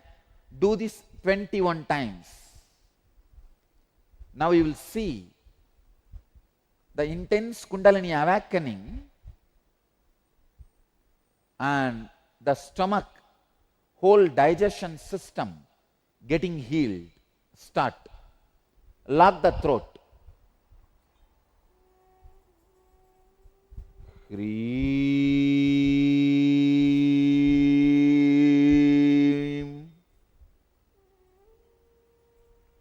Hreem.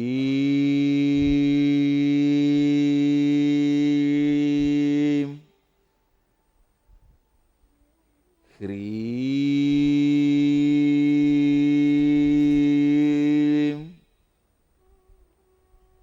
Hreem.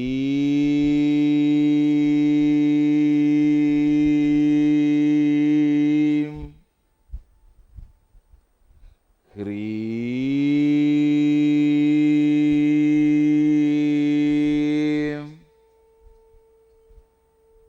Hreem.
Lock your tongue, push the tongue towards the upper palate, hold as long as possible.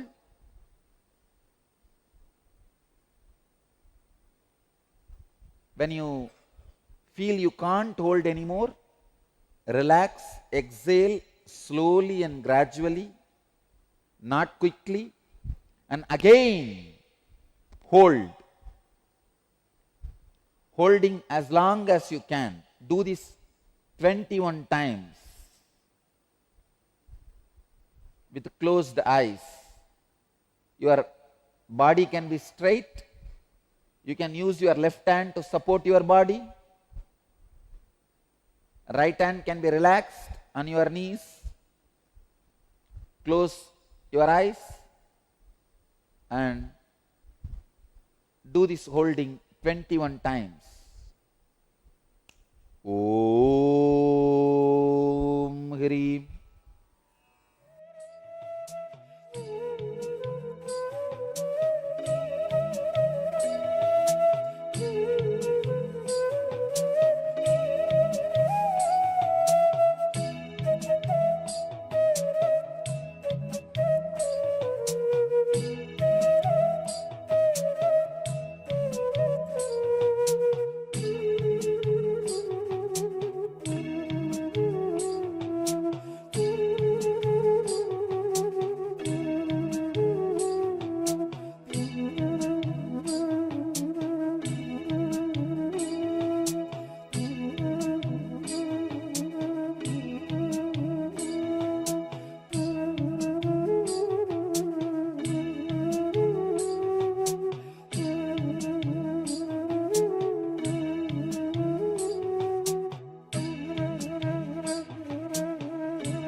put the right leg under the perineum and stretch the left leg. Do the same. Let me give you the sutra. Chantrangedu samabhyasya suryange punarapyaset yavat tulyabhavet sankhya tato mudram visarjayet. After practicing on the left side, practicing on the right side, when the number of rounds is even, discontinue and release the mudra. Please understand?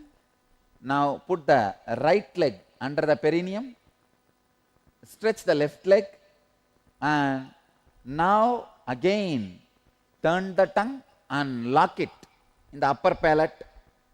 Hold as long as you can. When you feel you can't hold anymore, exhale slowly. Don't exhale quickly, slowly and steadily. Hold as long as you can and exhale slowly, steadily. Do this 21 times again.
Now relax. Inhale and exhale in a normal way for 3 times.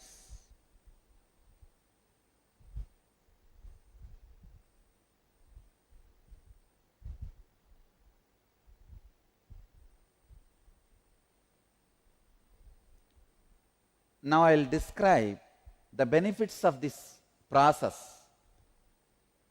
Iyam kalu mahamudra mahasiddaihi pradarshitaha maha kleshadayo doshaha shiyante marana dayaha mahamudrancha tenaiva vadanti vibudot tamaha. Understand, this process removes worst afflictions of 5 koshas and the cause of death. Especially when this process is done by a pregnant woman every day, never there will be abortion. Every day, pregnant women should do this process till the last day. Till the last day she should be able to do this. So that she should start the 3 months itself, so that she is able to do this till the last day of the delivery. There will not be any abortion or any premature death. For one who practices this process, there is nothing wholesome or unwholesome. Anything can be consumed. Even the deadliest of poison is digested like nectar. I am not saying drink poison, no. But Hatha Yoga Sutras are giving the guarantee anything you eat will be digested. And it is true. Nahi patyam apatyam va rasaha sarvepi nirasaha apibuktam visham goram piyusham abhijiryati. Means there is no patya apatya. Anything you eat will be digested. Next verse. Shayakushta kudavarta klumajirna purohamaha tasya doshaga kshayam yanti mahamudram tu yobhyaset. Abdominal disorders, constipation, indigestion and leprosy are alleviated by the practice of this process. Hatha Yoga Pratipika, 3rd chapter, 17th verse. Now, 18th verse. Kathiteyam mahamudra mahasiddhikaran gopaniya prayatnena nadeyayasya kasyachit. Thus Mahamudra has been described as the giver of great siddhis. It must be kept secret and not disclosed to anyone. Hatha Yoga Pratipika, 3rd chapter, 18th verse. Thus this process has been described as the giver of great siddhis. It must be kept secret and not disclosed to anyone. Understand? This instruction, it should not be disclosed to anyone, is given so that there is no wrongdoing. If somebody does it wrong, it can create some disturbances or side effects, after effects. That's why they don't want this to be disclosed to everybody. If you are sitting in front of my eyes or in front of the two-way conferencing, the final step, sit straight, internally bring both your eyeballs to your brow center and turn the tongue and press the tongue towards the upper palate. Understand? Let me give you the sutra and the instruction. Kapala guhare jiva, kapala guhare jihva, pravishta viparitaga, bruvor antargata drishtihi mudra bhavati kechari. Kechari mudra is turning the tongue backwards into the cavity of the cranium and turning the eye inwards towards the eyebrow center. Turn the tongue backwards and press it towards the upper palate and bring your both eyes, turn them inwards towards the brow center.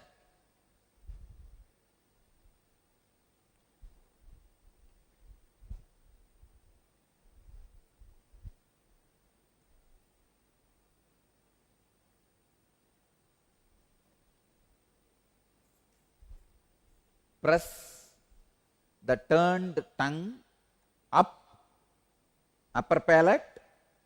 Second, turn your eyes inwards and towards to the brow center.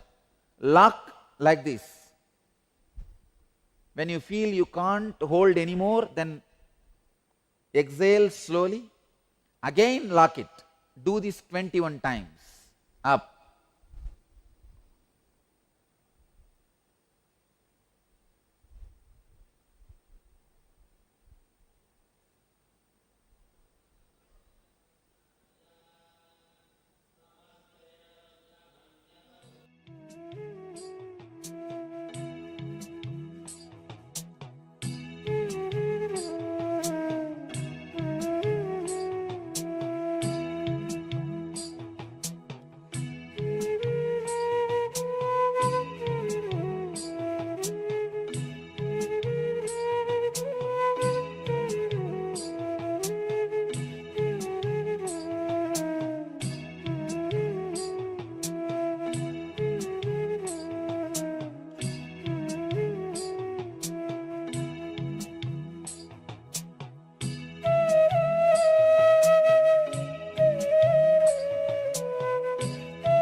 let you all achieve, experience, live, express, radiate and share the eternal bliss. Nithyananda. Thank you.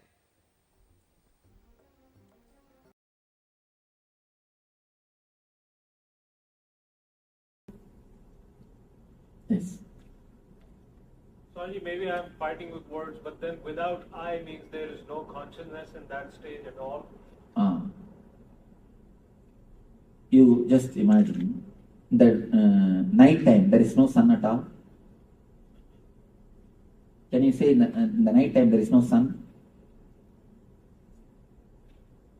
No, we cannot say that. But the sun is there. We can't see. Sun is there, we can't see. Same way, the consciousness is there, we can't see. That's the without I. That is what I say without I for the sake of your understanding. We can't say, there is no space where there is no I.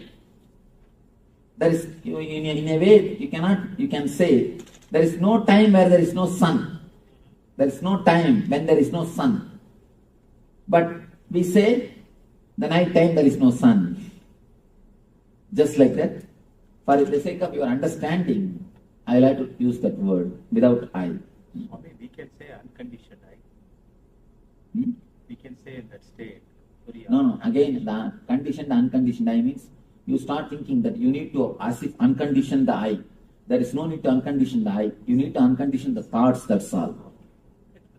I wanted to use such a safe words so that you can understand the process is also a simple process.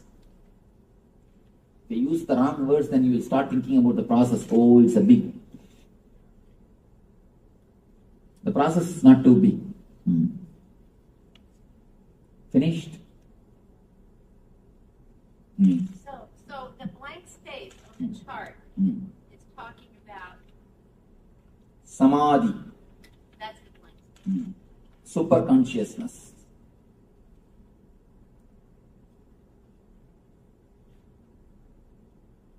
Let me explain about the physical body.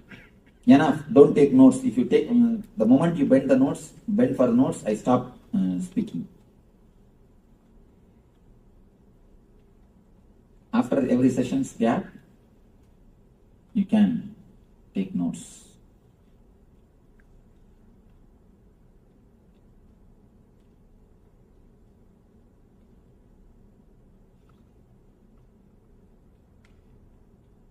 About the food, ahara, few things. I'm just going to give a few tips, step by step. I'm not going to give you rules. Don't have any rules in your life. If you have, the moment you start having rules, immediately you start hating the rules. Any rule, you will start hating. Never have any rule. Have only understandings. I have seen many guys suffering more because of the guilt they have eaten wrong food. The wrong food, the food itself wouldn't have created any problem. But the guilt would have created lot more problem. Once in a while, somewhere you go to some party and drink or smoke and come away. The drinking and smoking itself wouldn't have caused so much of problem. But this guilt would have created more trouble. Of course, I am not encouraging go around and drink or do whatever you want. I am not encouraging that. But I am telling you, don't create too much of guilt in your being. Don't create much rules. Even in your day-to-day life. Yesterday I was telling, I was not explaining on that because I was speaking in the temple. So I do not want to. Now I can explain.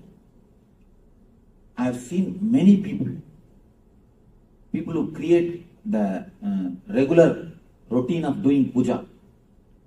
In the first beginning, when you started doing puja, you must have felt some ecstasy, joy, some enthusiasm. When you start every day as a regular routine, in a month or two, it will become a dead routine. Afterwards, for next month, if you have fear, out of fear, you will be continuing. And after that, you will be just waiting when I will finish the puja and come out. When I will finish the puja and escape from the room. And if you want to see the greatest atheist, go and see the priests. the temple priests. Because every day they are touching the Vigraha. They are touching that idol and cleaning, doing worship. You can see they will be the greatest atheists. They will never have faith or love. Because the moment you make something as rule, you can see you spoil the whole thing. Whole joy is spoiled. Whole love is spoiled. The moment you make something as a rule, the whole thing is lost. The whole idea is lost. So don't make as a rules. Make these few things as a understanding. So make these few things as understanding about your life. Let me give the few understandings about food. Don't take any food which can make your logic imbalance, which can make you lose your consciousness. Means alcohol, drugs, and the food which makes you continuously feel sleepy, lethargic. That's all. No other rule. That's all. Only these two rules, which makes your consciousness dull. Don't allow those things inside your system. For example, what for you are eating? Tell me. What for you are eating? To live. For energy. After eating the food, if you feel dull and lethargic, feeling like going and sleeping, what it means? Overeating or wrong food? Overeating or wrong food. So, don't allow the food inside your system which immediately makes you feel like sleeping. Basic thing. There is no need for anything else. The second thing, when you eat, don't entertain restlessness in your being, and don't eat the food cooked by the people who are restless by themselves. Here comes little difficulty. Here comes little difficulty. First thing, in understanding and in practicing. First, let us understand why. There is a beautiful saying from an enlightened master. When you cook, don't think you put only your ingredients. You put your thoughts also and cook. Your thoughts are also added when you cook. When you cook, your thoughts are also added. That's the important thing you need to notice. And there's one more thing, beautiful thing. A Zen story. A king goes to a master and asks the master, Master, I know that you are always living in joy and ecstasy and bliss. You are so alive, bubbling. What is the reason? What is the technique you practice? Please guide us. Please teach us. Master said, technique. I eat when I eat, I sleep when I sleep. That's all. The king cannot understand. What are you talking? What do you mean by it? Master says, I eat when I eat. I sleep when I sleep. Do you do that? King says, yes, everyone does. When we eat, we eat. When we sleep, we sleep. Master says, no. Look when you eat. The time of your eating only, you will start doing all sorts of brooding over about the past, planning for the future. You will be either worrying about the future or worrying about the past. You never eat relating to the food. Relating to the food is one of the important things because the food is going to become part of your being. You are going to eat. It is going to become just part of your being. It is going to become your own self. But you never bother, you never care to relate with the food. First thing, eating with the hand itself is a technique to relate with the food. Eating with the hand is a wonderful way to relate with the food. Eating with, not only that, there are 10 energy centers in your both hands. The fingers, tip of the fingers. 10 energy centers. Those 10 energy centers make your body adjusted or prepares your body to the food when you touch the food. When you touch the food, actually, even if the person who is having wrong thoughts, even if he cooks, even if there are wrong thoughts in the food, it will be cleansed. Food will be prepared. The energy of the food will be adjusted for your own body energy. So instead of touching the food directly by mouth, touch it by hand. According to me, wash both hands and put both hands and eat through both hands. You may ask, what are you teaching, Swami? But you do not know. You do not know the value of it. Only when you know the consciousness or a spiritual background, you will understand. In Zen, if you are taking a cup of tea, you are supposed to hold the cup of tea with whole hand, both hands. And all the 10 fingertips has to touch the cup. Then only you are allowed to drink.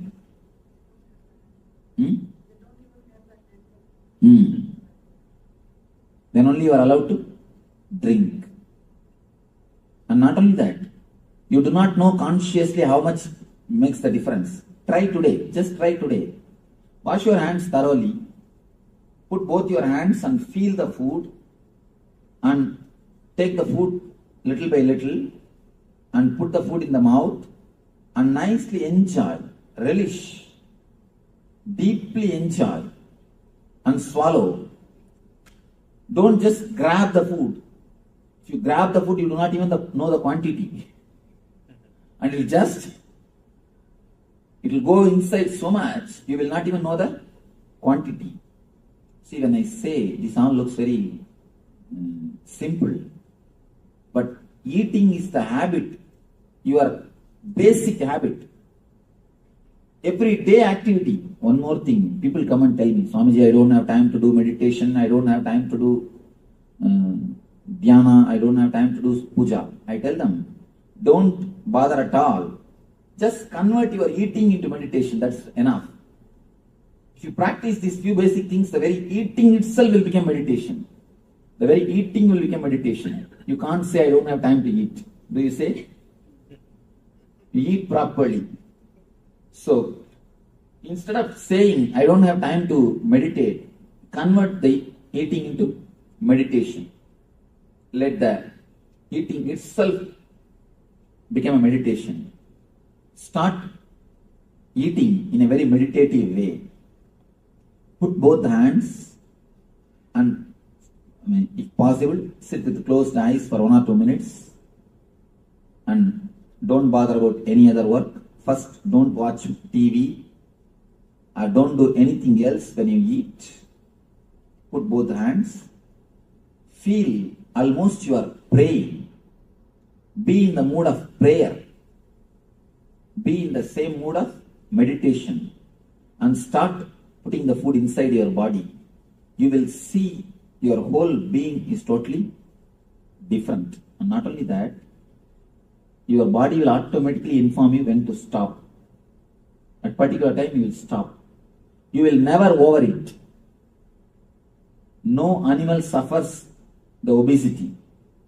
We are the only animal who suffer obesity problem. Have you seen any animal suffering obesity problem? In India, cows will be tied just near the straw. Straw will be 24 hours it will be available to them. But they will never overeat. They never suffer overeating. If 1 or 2 animals overeat means maybe a habit from you. They picked up from us. You are keeping the pet food always for the dogs. Have you seen any dog overeating? If you have seen, it means you are training them. You have trained them. And you see, now I am surprised. The pet animals here, they catch cold. In India, I have never seen any animal catching cold. I have never seen.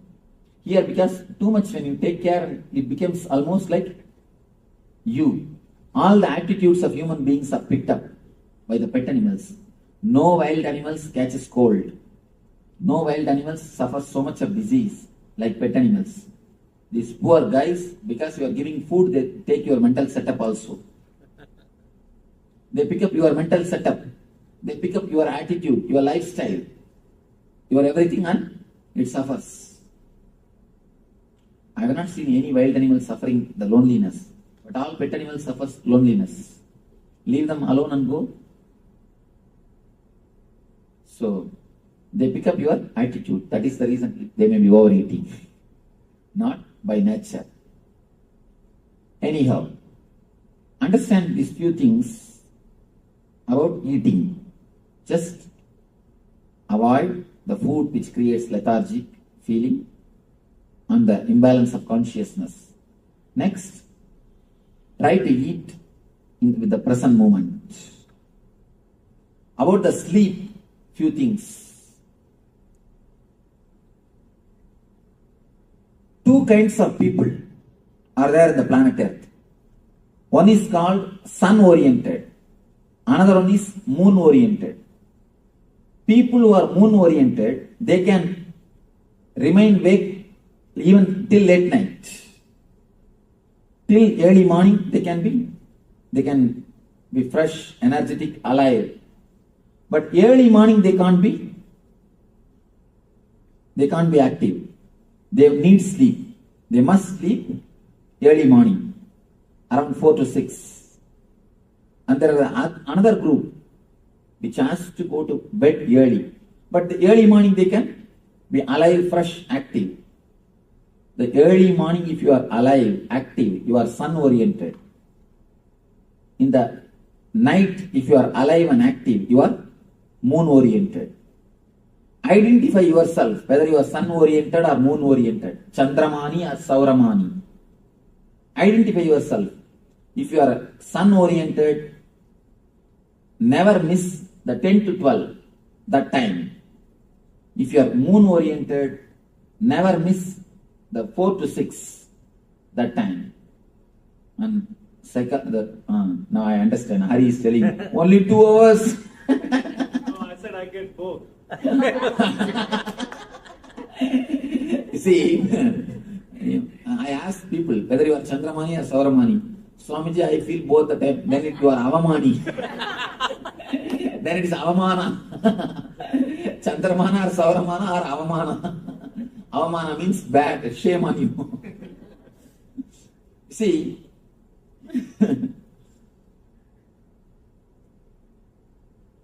the modern day psychologists, they are proving for a healthy man, 2 to 3 hours sleep is more than enough. But they are making a condition. At particular 2 hours of your sleeping time, your body temperature falls 2 degrees. Your body temperature falls down 2 degrees. If you can identify that 2 hours and sleep, you will never fall sick. You will never fall sick. And I want to tell you an important thing. Don't take up any job. Don't take up any work which disturbs that 2 hours. If you are a Chandramani, if you are a moon oriented, early morning 4 to 6 is the time you are supposed to sleep. If you are sun oriented, 10 to 12 is the time to sleep. Please don't miss that 2 hours. Don't take up any job because it's a question of your life. The sleep and food is question of your life. Don't take up any job. Don't sit and watch movie. Of course, golf can't be played in the night. Nah? It's being played in the other side of the world, yeah. Anyhow, golf is never played in the night. No. Because such a big area cannot be lit. That's good. Anyhow. So never do anything in that time. First thing, identify whether you are Chandramani or Sauramani, whether you are sun-oriented or moon-oriented. Identify. Identifying is very simple. 3 days, try this and try that.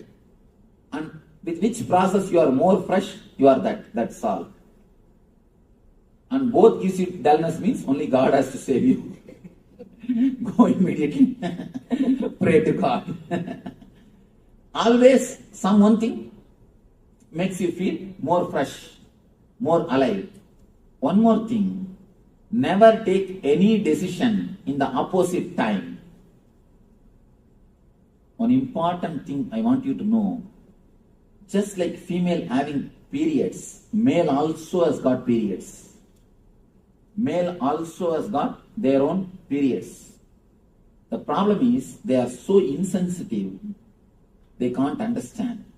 For male, it is every 27 hours.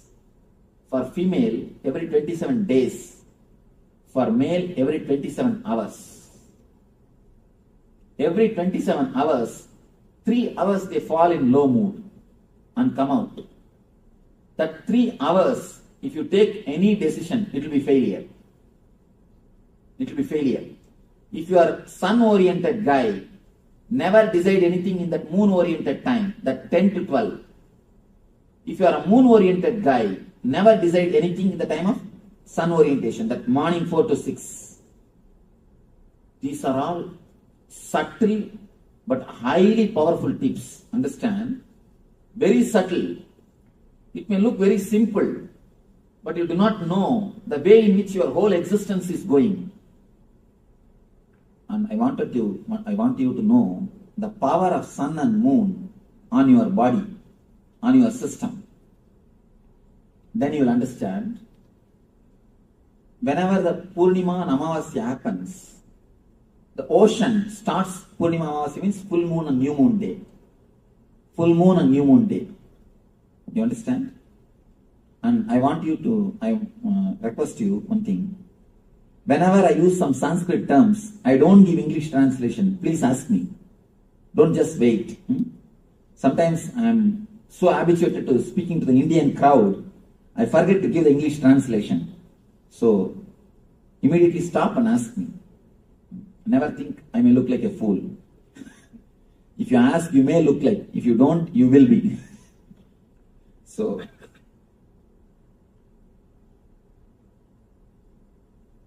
new moon day and full moon day, you can see ocean will create big waves. There will be big waves. High tide in the ocean. Why? Always the pull of the moon makes the salt water aggravate. Salt water gets aggravated by the moon's energy. In your body also, 80% is salt water. Your body also gets aggravated. Have you heard? There is a understanding. The half-mad people, they will become full on the Purnima and Amavasya day, and full moon and new moon day. Have you heard of this? Huh? Oh, in the full moon and new moon day. One more important thing you need to understand. Mad people are called lunatics. Lunar and lunatics. Because their mind goes up, comes down along with lunar. Lunar and lunatics. Lunar means the sun. Moon. Lunar means the moon. Lunatic means the people's mind which goes up or comes down along with moon. That is why they are called lunatics. What Aditi is laughing? Any question? Niti has got some question?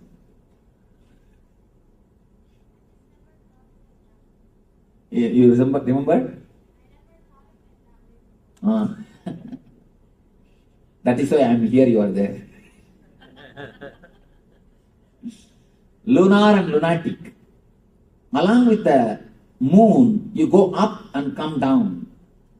And one important thing, Nile river is worshipped as a god by these Egyptians. Egyptian kings, they worship Nile river as a god.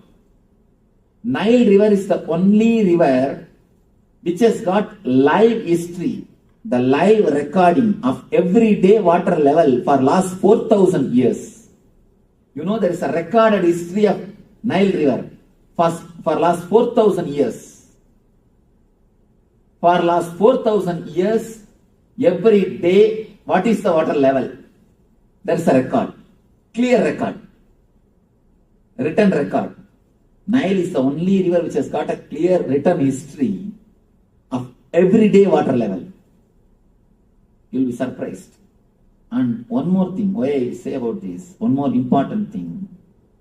Based on that water level itself, we are able to come to a clear conclusion what type of the moon energy was playing. You can understand based on this, the water level or the mood of the river, you could understand, you can clearly find out the eclipse, the solar eclipse, solar eclipse, lunar eclipse, all these things. Now the people who work on the astronomy, they are shocked to find the coincidences.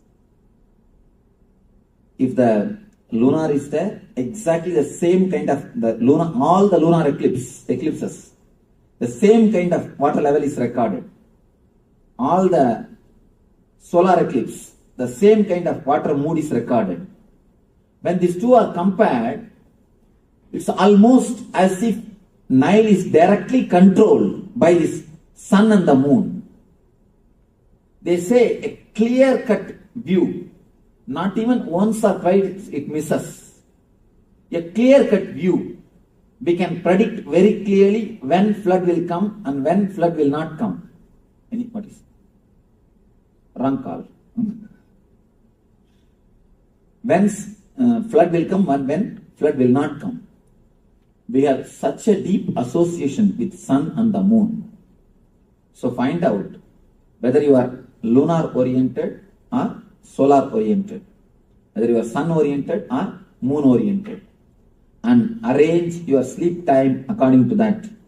Never sit and watch cricket. Never torture your body at that moment.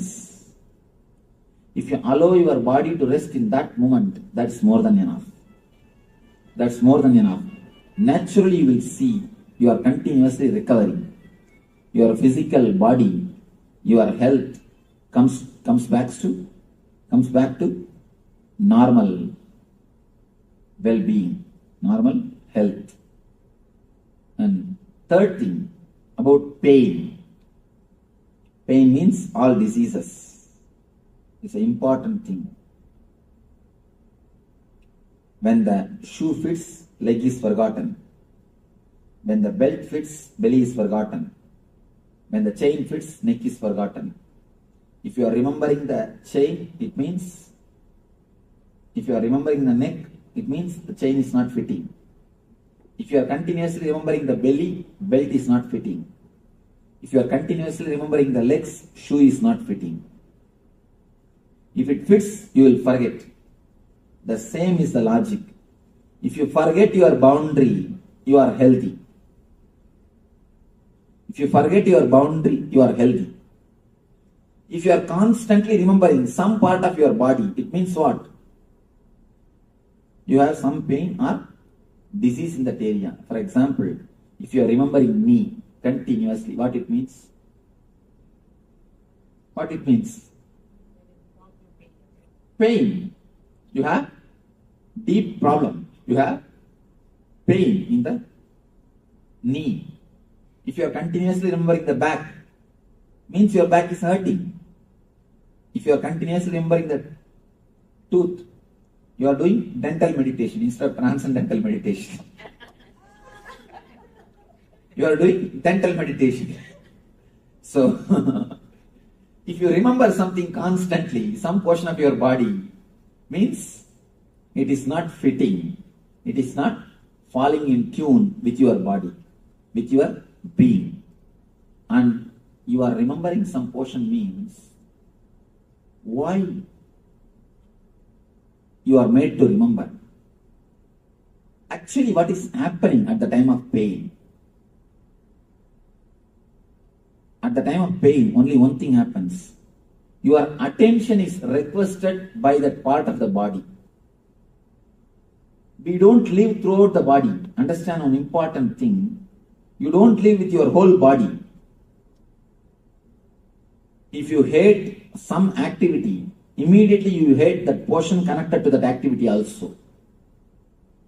If you hate to do some work, immediately you hate the body connected to do that work also. Why you are laughing? No, that's true. If you hate to write or read, you start hating the eyes, you start hating the hands. Why do you think so many kids have to wear specs? Why do you think they get all the eye problems?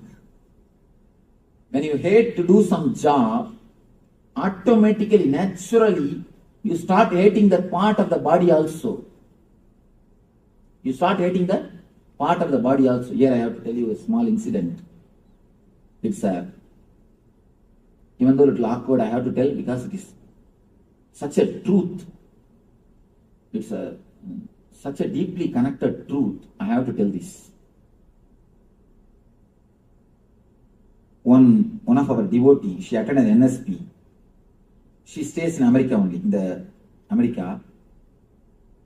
She had a tumor on the spinal cord. A big tumor. You can see, you can even feel that's such a big tumor in the spinal cord. For last 12 years, more than 12 years, she herself is a person who is in the medical field. Because of that, she underwent surgery also. Even after the surgery, it again came back. Nothing could be done. It is there, it is there, it is there. In our meditation camp, we have a session like opening and telling about your guilts. We work on the people's guilt. What all the guilts you have from the past memory. One by one we bring it out and I explain about the guilts. In that session, she suddenly started weeping profusely. And she said, I have a deep guilt because I have been abused when I was 6-7-year-old girl. When she was very young, she has been abused.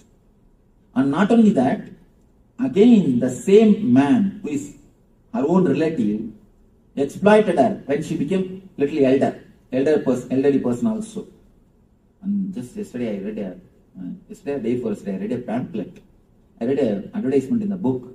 In America, 1 among the 4 kids are abused.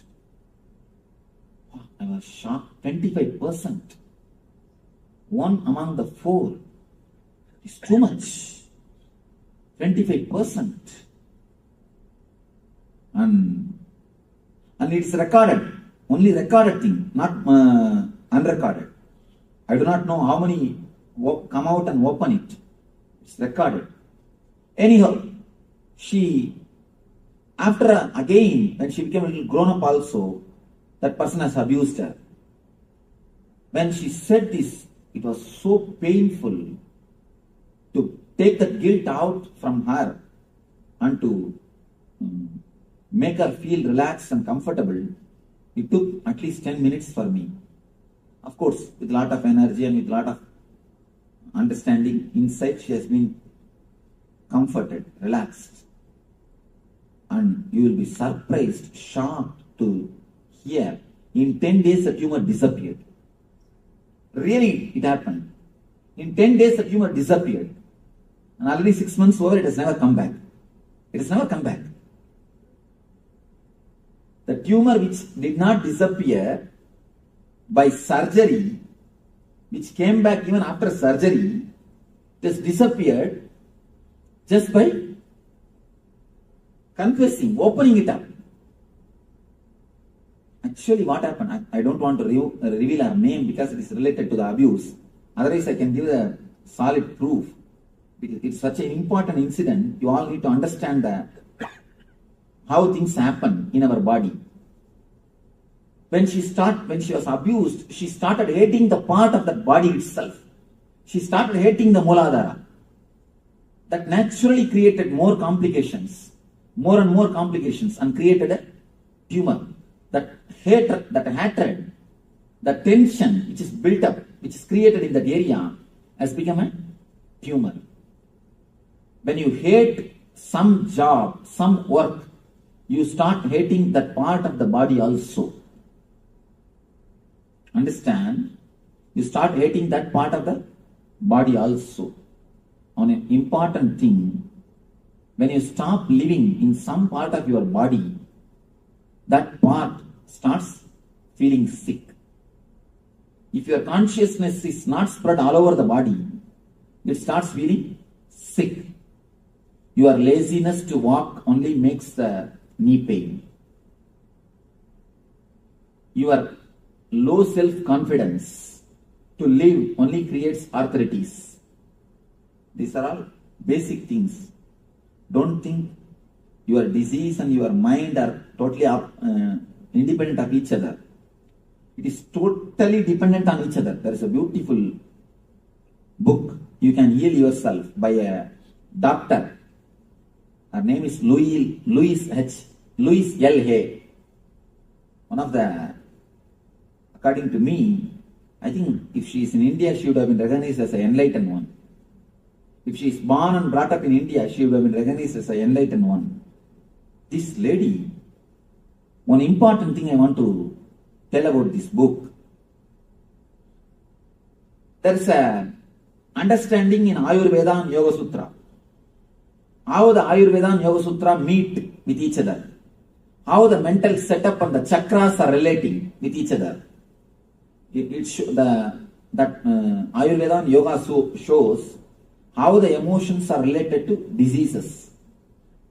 And this lady, I do not know whether she read that Yoga Sutra or she studied Ayurveda, because I don't find any reference of Yoga Sutra or Ayurveda. In her own research, she has actually fought cancer and overcame. She herself healed her cancer by her mind power. And you will be surprised, she quotes exactly, line by line. And she is a doctor. Because of that, she has got the chance to work with so many patients. Our researches, our findings she's recording, I'm shocked. So clearly she records the mental setup, exact mental setups which creates the diseases. An exact mental setups which creates the uneasy feeling. An exact remedy for it. The unchanging or changing the mental setup.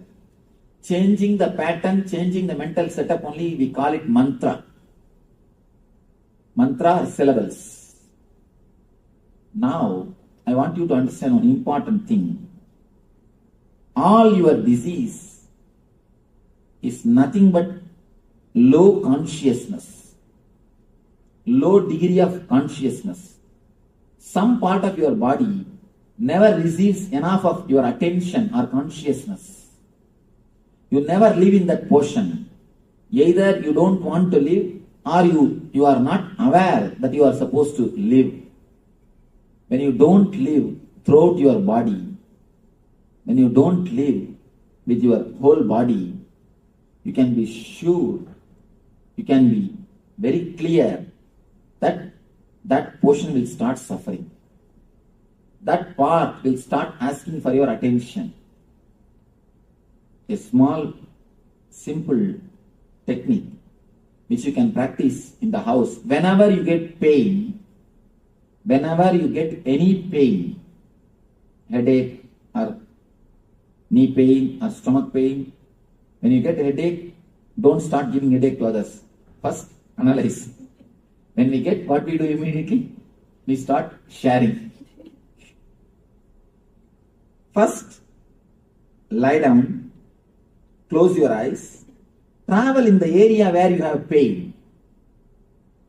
Drop the word pain, just travel. Look as if a kid, if a child looks at something new, how he will look intensely. How he will look something new. The same way, with the same intensity, with the same feeling of inquiry, with the inquiry sense, look at it as deeply as possible. without any idea of pain. Drop the word pain. Just look and see what is happening. You will feel very clearly, slowly, the area which is affected by pain will start shrinking. Suddenly you will feel pain is not throughout the head, it's only in particular area. Then you will feel it's only particular bit. Then you will feel slowly it will come to only a point, particular point. And if you look into that point, it will simply disappear. All pain is just requisition from that part of your body to your being to give little awareness and consciousness to you. That's all, nothing else. You may think, what Swamiji, you are giving such a simple example and we know how we suffer. You never have any pain, that is why you talk all these things. Let me explain to you, really the incident happened. I put my hand in Kantasa car. Kantasa car. Here Kantasa is available? No. Kantasa is a heavy car. I don't know whether they make it out of stone or not. I think they make the car out of stone. So heavy, the car door is so heavy, I somehow put my hand in the car door then they closed it in Bangalore. The finger was caught. It started just swelling. When I'm seeing just it is becoming bigger and bigger. All are running, rushing to get some medicine, that. I said, wait, nothing. I was clearly watching. I didn't even create a sound, even the first sound. When it hits, even that sound was not created. I was clearly seeing the energy being supplied from our navel center to that area. It's like army rushing to do the job. Army rushing to protect if some flood or some cyclone. Immediately army is rushing to that area to do the relief work. Just like that, gush of energy is coming from the navel and it is moving towards your hand to that area. I saw very clearly the gush of energy only you call it as pain. The repairing work is going on. You don't have so much of patience to watch it. That is why you start shouting, screaming, oh pain, pain, pain. Pain is nothing but maintenance work. Body is doing its maintenance work. Body is doing its maintenance work. And it puts the stop symbol. Don't move the hand. Please cooperate with maintenance work. That stop symbol only is pain, nothing else. When you see the maintenance construction work in the road, they put a cop and the stop symbol, just like that, so that you will not disturb the construction work and maintenance work. Same way body says, I am doing a maintenance work here. Please wait, don't come. Don't move, cooperate. That's the same symbol. I saw very clearly, and not only that, just removed that nail and threw it away. And in few days, the nail came back. Just in few days, no medicine, no injection, no bandage, nothing. Just allowed the body to heal itself. It got healed, over. Totally it took some 5-6 days, that's all. Nothing else. Of course, I am not telling you to do the same thing. I am telling you at least cooperate. Apply the medicine, do whatever you want, that is different. But mentally cooperate. You can heal yourself very much. When you forget your boundary, you are healthy. If you are constantly remembering your boundary, you are in pain. Now we will enter into a small meditation technique to forget the boundary, to remove the unnecessary stress collected by you, unnecessary toxins collected by you, an important thing. Just like a blood clot, there is one thing called energy clot which happens in your system. Blood clot happens if there is something wrong in your body. Energy clot happens if there is something wrong in your emotional system. Now we will enter into a meditation technique to melt, to clear the energy clouds and to remove the unnecessary toxins and to awaken the body intelligence. In this meditation, you are going to do 2 steps. First is, you are going to tense your body as much as possible to its peak, step by step. Step by step, you are going to create the maximum possible tension so that the energy clouds which is created in you will be released. The energy clouds will be released. And second thing, we will go step by step from toe to head, part by part.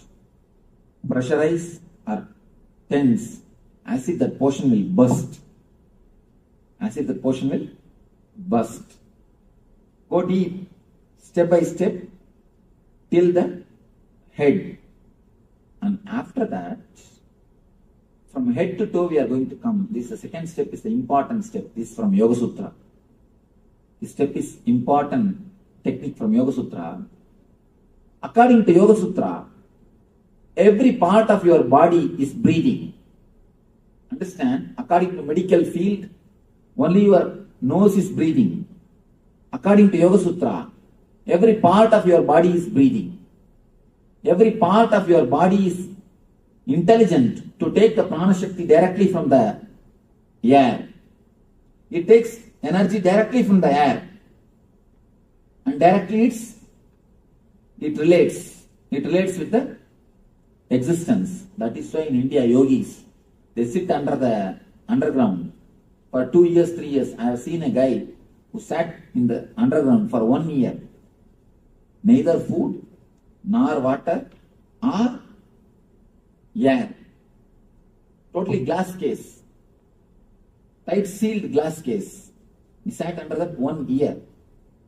I asked, how at least he breathes? He said, we don't know, Swamiji. Then he came to the ashram, our ashram. He's after all a yogi, not enlightened. So he heard about me and he came to take my blessings. Then I asked him, how do you do this? He said, Swamiji, Yoga Sutra is this technique, Swamiji. The technique which you are going to do now.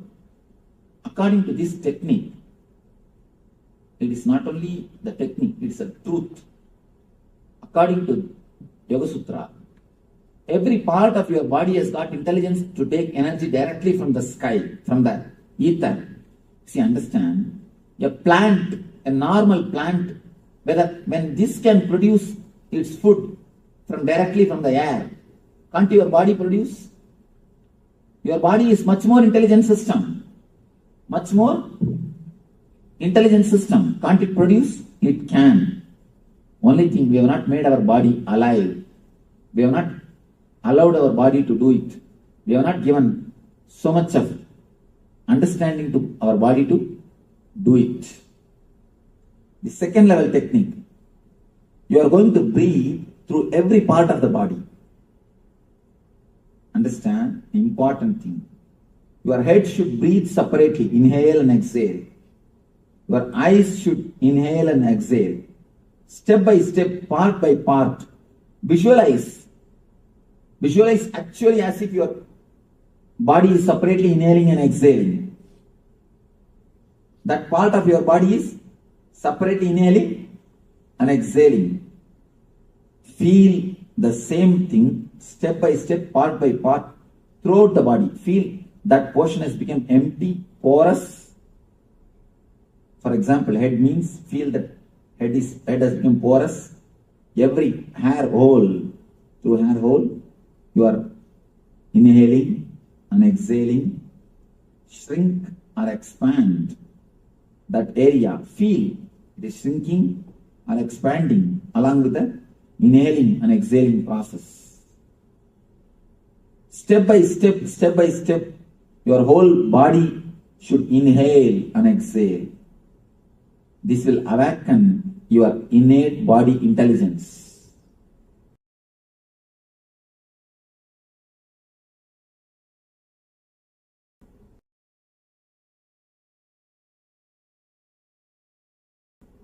two-step, first step which you need to understand, tensing and cleansing.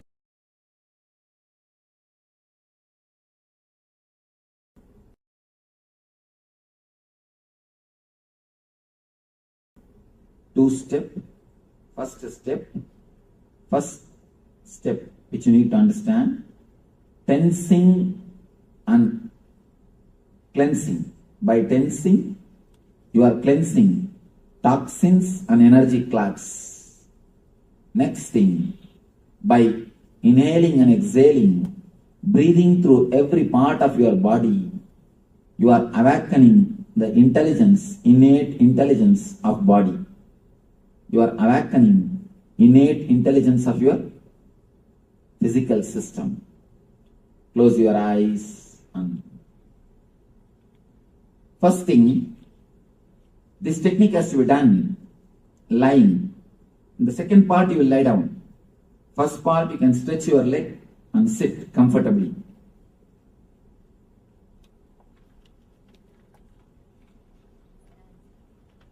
Make enough space to lie down. Yes. Yes, please tie the ribbon. Now she can sit on the chair itself. Anybody heart patient or underwent any surgery in last 3 months? What?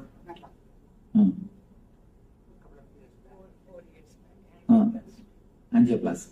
All right. Only in that region, do it a little less. Please tie the ribbon.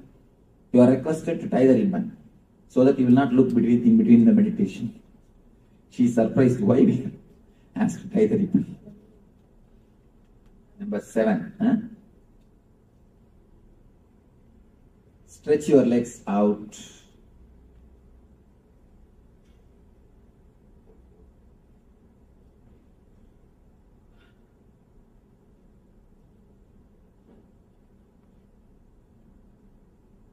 Start inhaling and exhaling as slowly as possible, as deeply as possible. You are inhaling and exhaling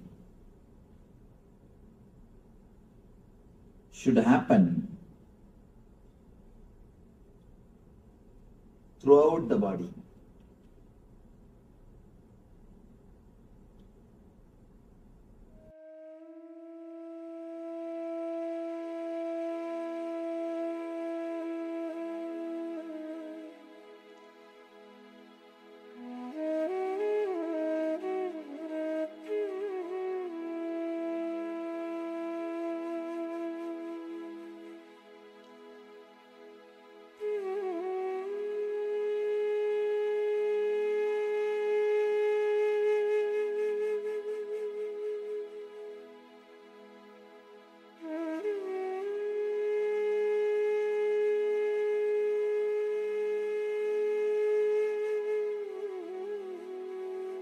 First step which you need to understand, tensing and cleansing. By tensing, you are cleansing toxins and energy clogs. Next thing, by inhaling and exhaling, breathing through every part of your body, you are awakening the intelligence, innate intelligence of body. You are awakening innate intelligence of your physical system.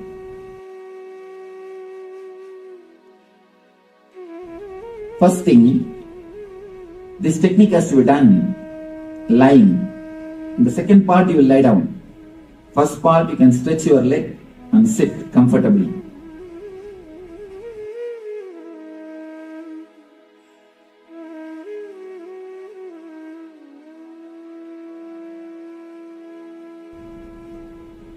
Start inhaling and exhaling as slowly as possible, as deeply as possible.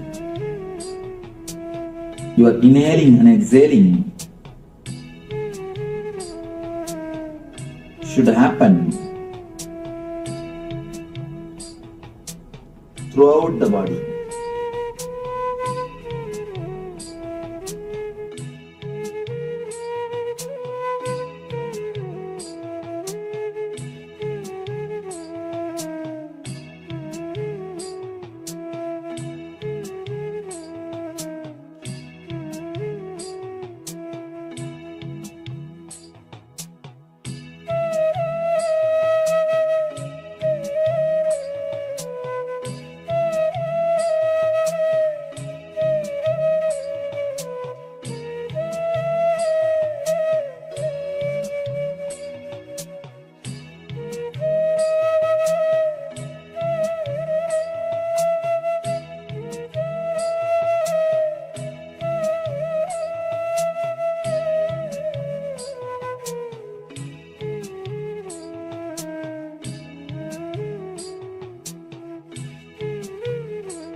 First step which you need to understand, tensing and cleansing. By tensing, you are cleansing toxins and energy clots.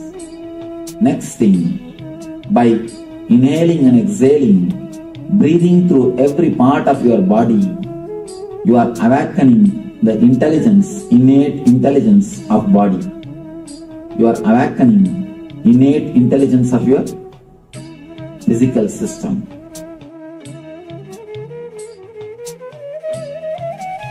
First thing, this technique has to be done lying. In the second part, you will lie down.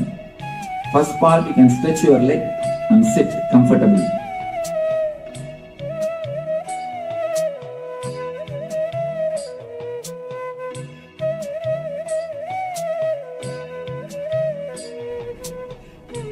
Start inhaling and exhaling as slowly as possible, as deeply as possible.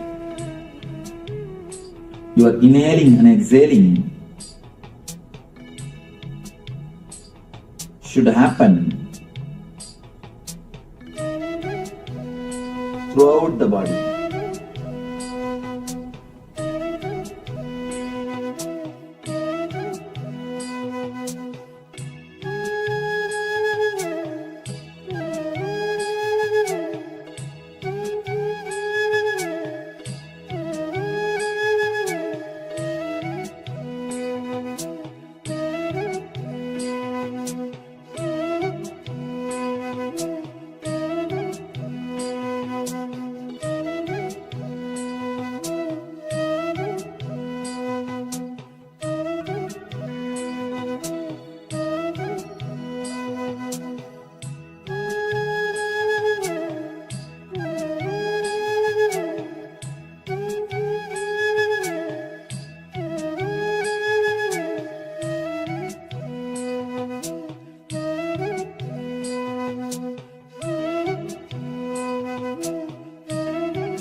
First step which you need to understand, tensing and cleansing. By tensing, you are cleansing toxins and energy clogs. Next thing, by inhaling and exhaling, breathing through every part of your body, you are awakening the intelligence, innate intelligence of body. You are awakening innate intelligence of your physical system.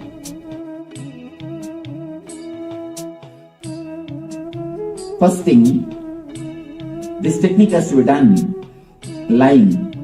In the second part, you will lie down. First part, you can stretch your leg and sit comfortably.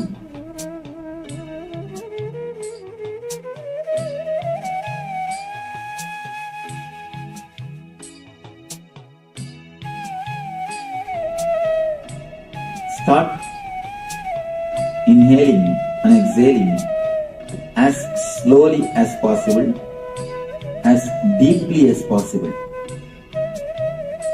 You are inhaling and exhaling should happen throughout the body.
First step which you need to understand, tensing and cleansing.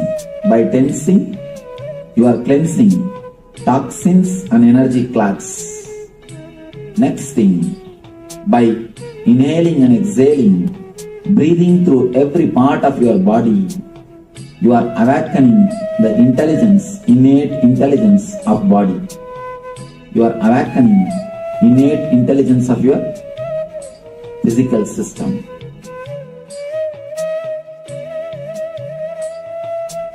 First thing, this technique has to be done lying.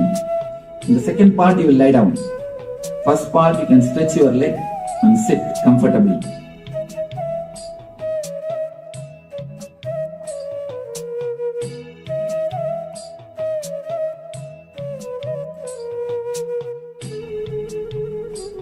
Start inhaling and exhaling as slowly as possible, as deeply as possible. You are inhaling and exhaling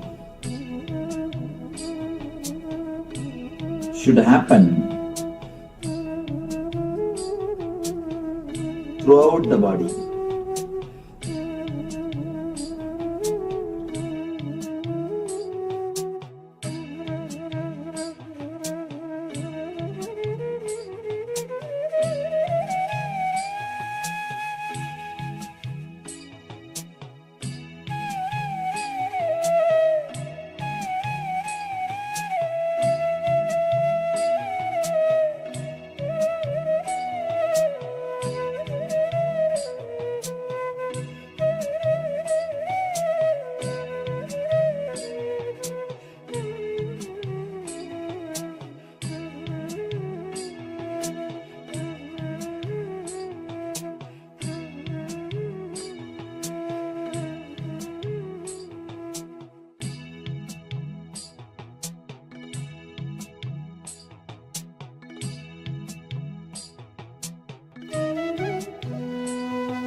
First step which you need to understand, tensing and cleansing. By tensing, you are cleansing toxins and energy clogs. Next thing, by inhaling and exhaling, breathing through every part of your body, you are awakening the intelligence, innate intelligence of body. You are awakening innate intelligence of your physical system.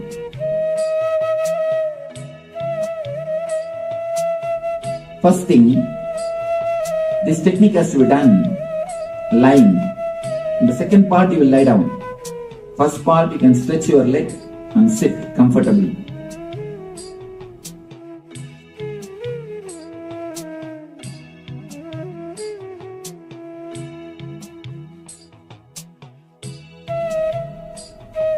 Start inhaling and exhaling as slowly as possible, as deeply as possible.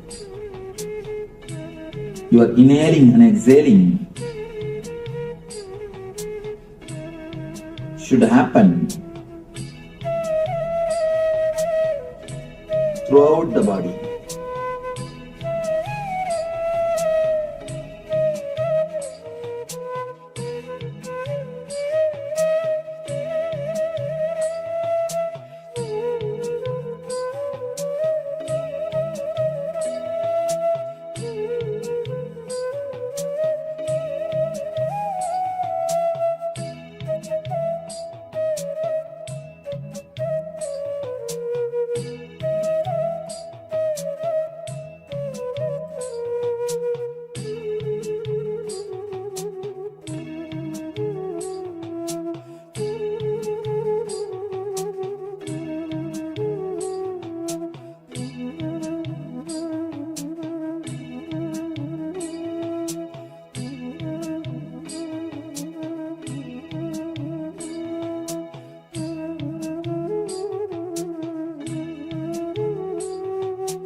Actually, daydreaming is the side effect if the subtle body enters into the physical body.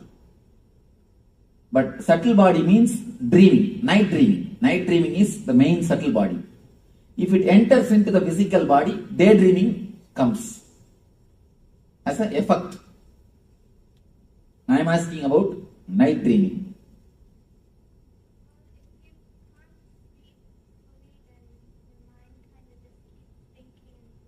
All right. Let's go to Aditi.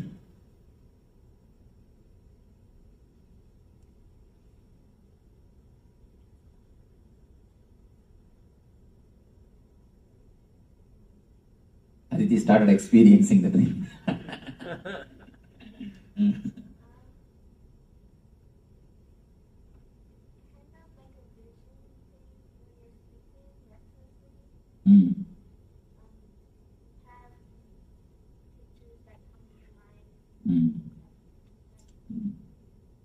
Okay. Stuff means when these kids use the word stuff means that much only I know. That kind of stuff, Swamiji, that's all. It means more than that there is no words. All right, let us go to Manisha. Tell me why dreams are coming.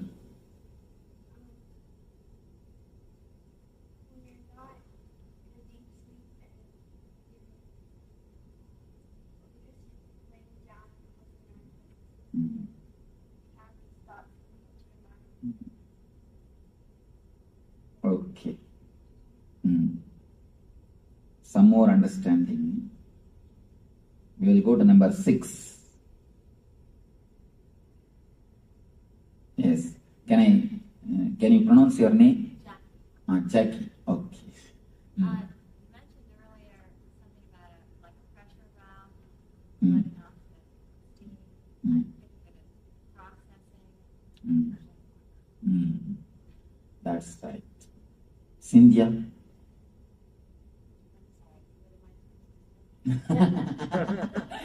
I think you are dreaming. Tell me about what you are dreaming, that's all. What is dream? Night dreaming, not daydreaming, night dreaming. How it comes? Any of your idea about dream? How it comes, why it comes, what it is? That it's uncontrolled thoughts going through your mind. Then? And imaginings of, it's all these jumble of thoughts that are forming things. Okay. Swarnapuri? Something subconsciously you are thinking about something. Sleep stages comes back at you. Sunita? Where is Sunita? Dreams are impression of unconscious mind.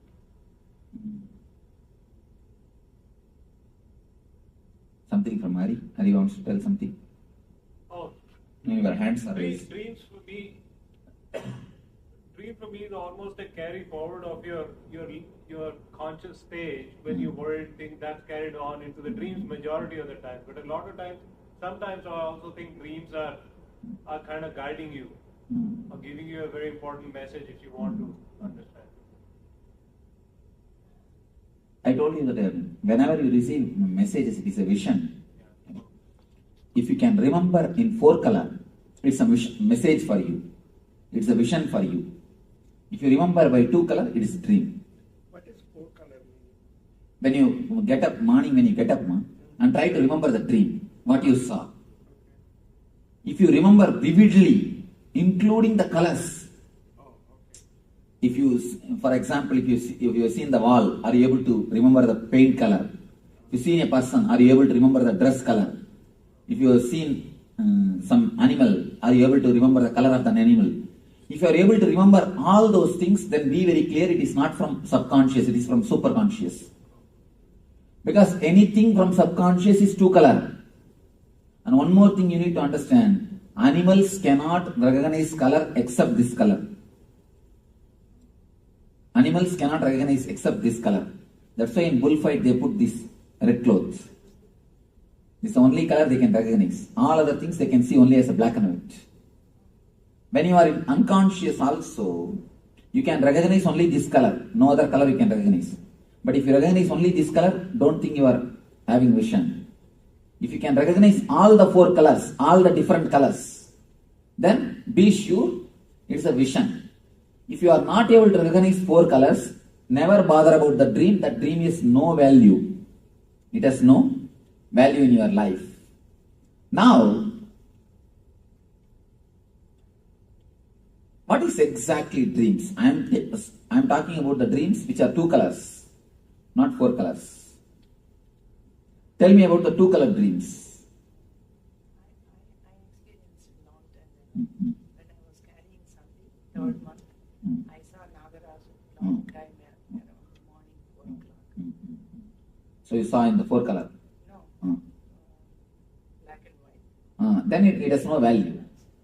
Then it has no value. What I am telling, tell me why and what is your idea, insight about the dreams? Is there a continuation of the inner chattering of the mind? Okay. That's a wonderful insight. Then something from... Sometimes your happiness or your sorrow or something comes as a dream. That also comes. Whatever bothers you in the day. Whatever you bother in the daytime, that also jumps on you in the night time. That's one more thing.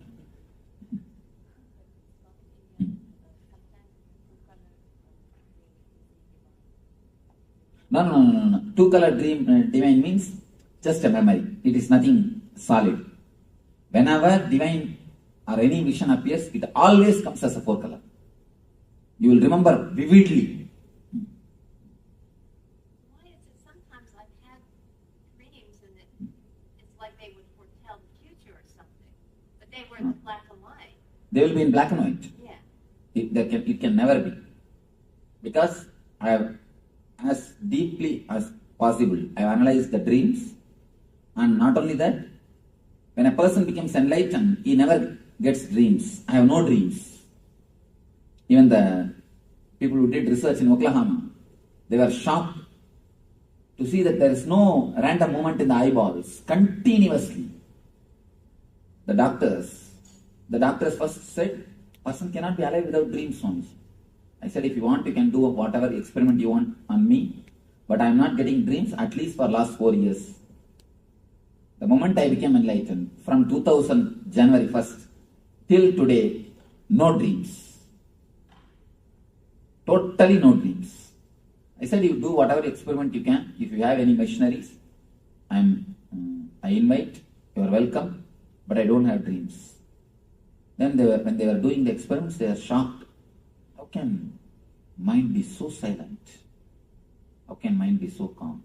I tell you, from my own authority, because I have crashed the dreams, I know the whole infrastructure of dreams. If it is black and white, then somewhere it clicks. Maybe it has worked out by clicking, not as an intuition. See, sometimes you get 10 thoughts. If one works out, you think, oh, that day itself I thought. You don't bother about all the 9 which did not work out. You understand? You think all the 10 possibility, and some one possibility has to work out. So naturally, what do you think? Yes, that day itself I know. You imagine all the 10 possibility, and if one works out, you connect that with that which worked out, and you say, oh, I had the dream. No. You should understand, all the other possibilities also your thought. All the other possibilities also your design. So if you look at from this view, you connect it and see. Only if it is a clear memory, vivid memory. Let me explain. Because this needs a lot of insight, this waking. If you can actually analyze and understand this dream body, you will be liberated so much from so many kinds of problems. There is a beautiful sutra. The world is made of the same stuff in which dreams are made. If you understand, the moment you understand the dream, the reality is dream, you will get the power to make your dreams into reality. Understand? The moment you realize the reality is dream, you will get the power to make your dreams into reality. Because these two, where they meet, there is the source of energy. These two guys, this waking and the dream, where they meet, that is the source of energy. If we can analyze this one and understand, you will very clearly understand why you are facing failures and why you are facing success. You will be so clear about your failures and success, you will never bother, you will never be touched, because you will know. Generally, we only play both games, man. You create reasons for your failures and you create reasons for your success. And which is more, that wins. Finally you think, oh, I have failed. But the reasons for failure also is created by you. The problem is you create it in the other subconscious state, the dream state. So you do not know you did it. Most of the time, you invite disease. And not only we invite, we send email, telegram, and telephone call, leave voicemail message. And finally, even if he doesn't want to come, we send somebody and bring him. The moment he comes to our house and opens the car, the moment he enters into our house, we say, no, I have not invited you. I thought somebody else will come. You are here. And I thought somebody else is going to come. But suddenly I thought that Jackie is going to come. But now only I am realizing that Cynthia has come. You see, after doing the whole thing, when the disease comes to your gate, then you say, no, I never expected you will come. I expected somebody else will come. We only do everything subconsciously. But we don't realize we do it. So analyzing these two states is an important thing for the success of the life. Now let me explain.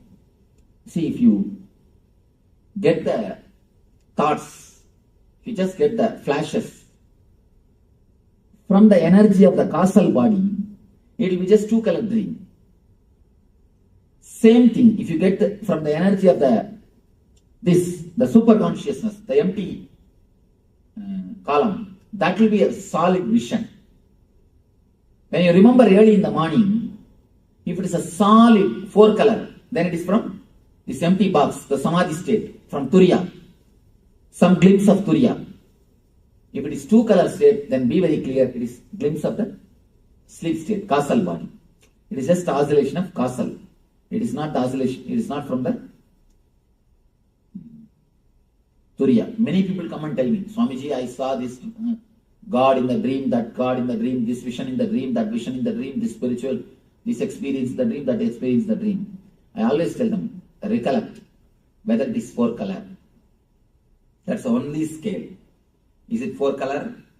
Is it very vivid? Is it experiential? Then it is true. Otherwise, don't bother. Go and sleep. Go and rest.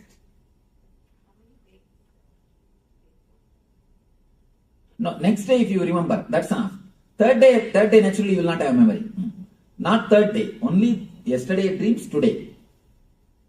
Actually, the dream memory will be there totally itself only 1 or 2 days.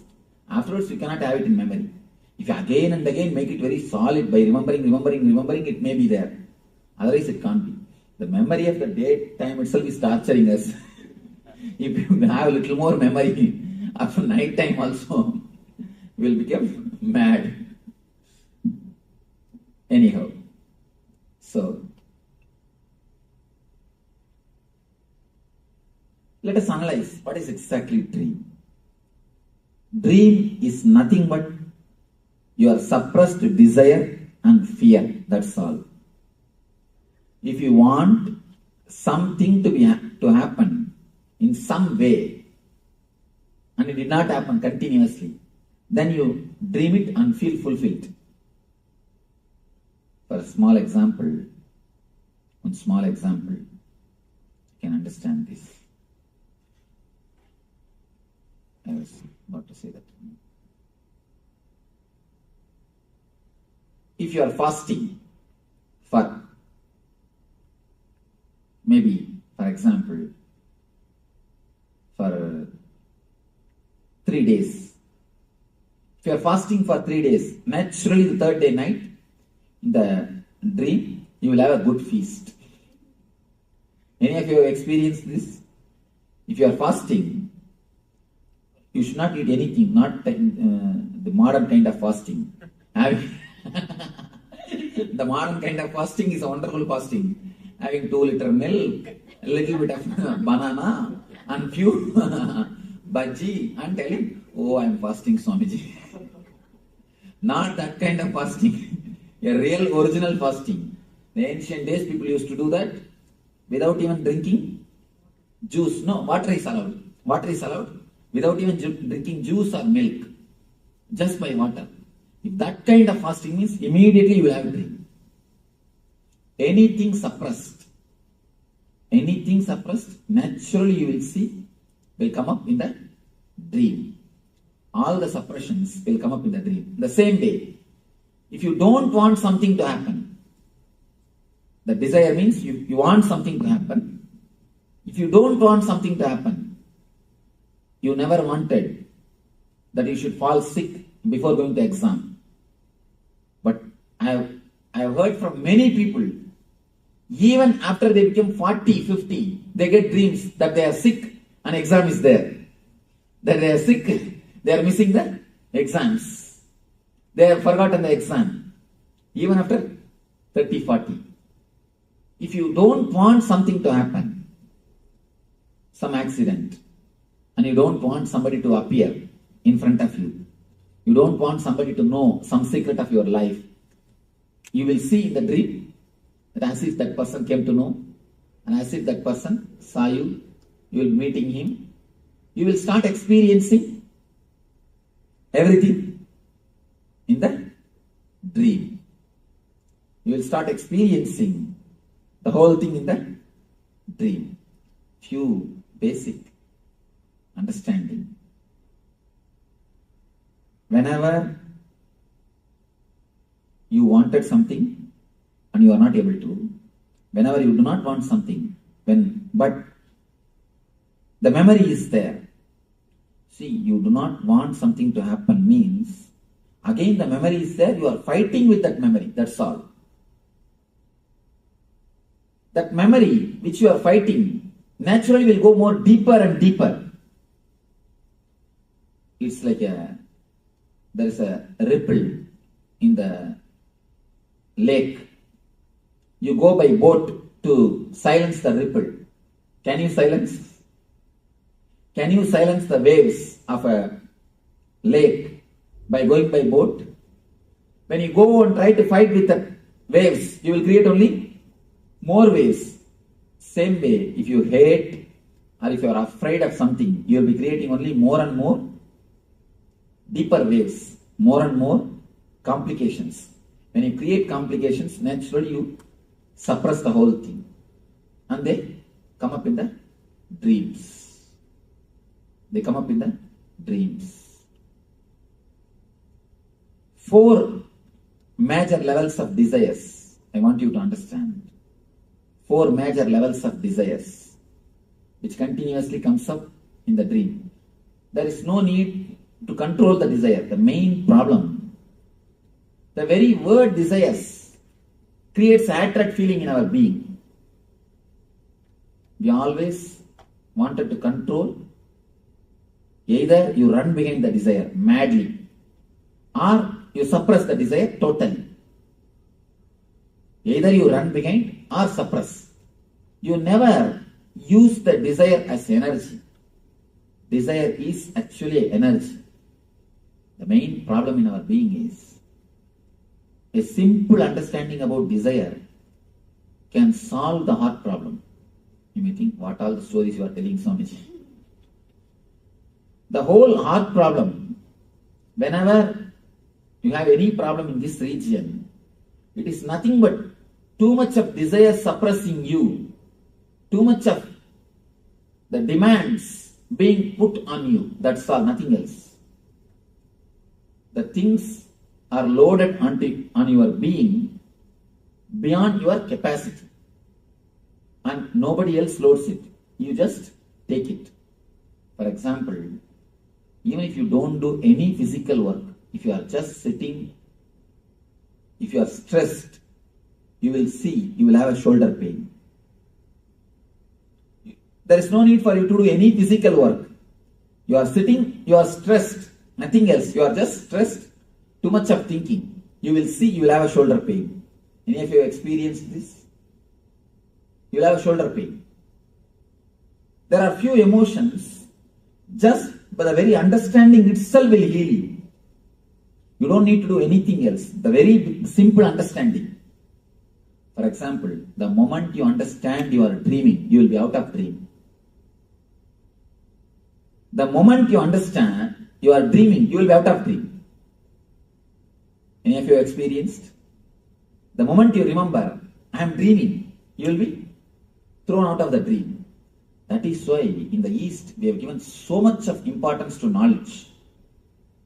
Prajnanam Brahma, we say, wisdom is God. Just knowing.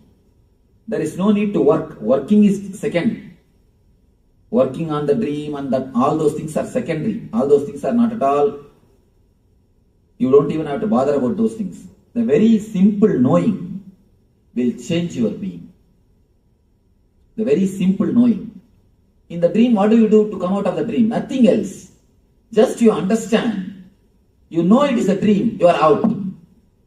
And the same way, if you know this whole thing is a drama, you will be out. Nothing else. If you know this whole thing is just a psychodrama, simple psychodrama, you will be out. The problem is, we are afraid to know this is a psychodrama because our whole life is based on this only. The moment you understand it's a psychodrama, all your investments, all what for you ran all over the world, or what for you are running, all you are running is just to make few cars and few bungalows and to impress few people. But suddenly if God gives you intelligence, the whole thing is just psychodrama. What will happen? There is a beautiful saying by this Bertrand Russell. This guy says, no, oh God, please leave my dreams unto myself. Please don't take that away. Do whatever you want. I'm not asking you to fulfill my dreams. But please don't take them away from me. It is too much. Too much to live without dreams. This guy has become later on a big atheist. Have you read any book? Bertrand Russell? This guy has wrote a book that God is dead. God is dead is declared by Nietzsche. He wrote a book, Why I am an atheist. Why I am not a believer. This guy. Anyhow, he prays, please God, don't take my dreams away from me. He says, living with the truth, living with the reality is too much. It proves that what for I am running, everything is just waste. According to him, it's a terrible fear. I tell you honestly, if you can understand the truth, if you can face the truth, you will be able to run beautifully. Because you know whether you win or lose, there is nothing to bother. You will enjoy very running itself. Only two things in the planet Earth. Either you enjoy the running and the reaching, or you don't enjoy both. That's all. Please be very clear. There are few ultimate laws. Either you enjoy the path and goal, or you don't enjoy path and goal both. There is no question of enjoying only the goal, not the path. We always think, no. When I achieve that, I will enjoy, relax. Not now. Now let me suffer. Now let me do something. Now let me put up with the situation. Now let me work. Now let me not bother anything. I will enjoy. I will achieve and then I will enjoy. Never. If you are not enjoying the very process itself, be sure you are not going to enjoy the goal. Because the path is made of the same stuff in which the goal is made. The goal is made of the same stuff in which paths are made. So whether you enjoy this and that, or you don't enjoy this and that both. So according to me, look deeply into this and understand dreams are the world, what you call as reality, what you feel as reality, what you think as reality is made of the same stuff in which dreams are made. One small story from Ramakrishna. One enlightened person is living in the householder life. You can sit in the chair if you want. You are not comfortable? Huh? No, you are bending this. I thought. Or you can? Maybe I will. Yes. Or you can sit comfortably, stretching your legs out, nothing wrong.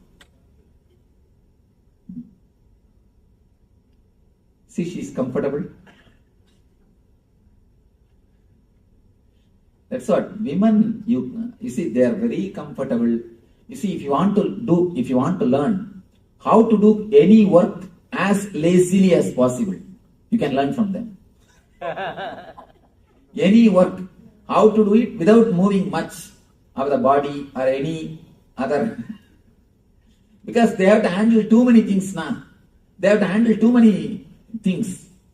So small things. They know how to do the work without moving the body much comfortably. They have expertise in moving their husband's body. So you don't agree with that? It means get some ladies and take training. See, actually it's intelligence. One thing, not doing work only is wrong.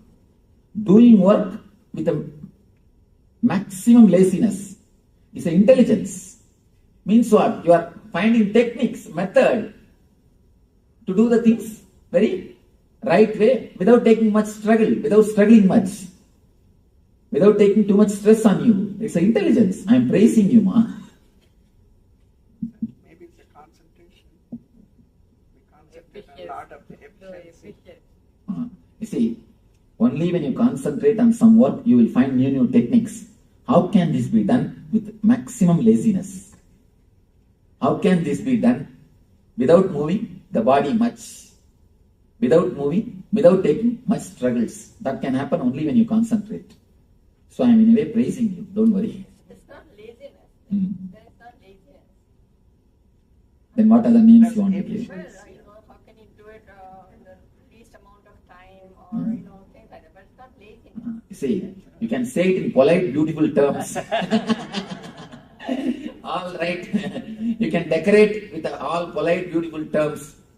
But because I am that type of guy, I never move my body and just sit. You can see in my room, I'll be just sitting and doing the whole thing. I'll have my books nearby. Everything will be very near. Nothing will be too long because I won't even move the body too much. Because I am like this type of person, I know we can use it better terms, but it's nothing but a laziness with intelligence. All right. This small story I was telling, one grihi, householder but enlightened person. Suddenly he lost his son. He was not weeping at all. The whole family was weeping and wailing and crying. His wife started yelling at him. You fool, you have no brain, you have no sensitivity, you have no compassion, your son is dead, you are not weeping. Then he said, of course, little difficult to feel this is practical, but it is practical. He says, of course, don't think I am not feeling, I am feeling. Don't think I am not feeling compassionate, I'm insensitive, I am feeling, but I am worrying.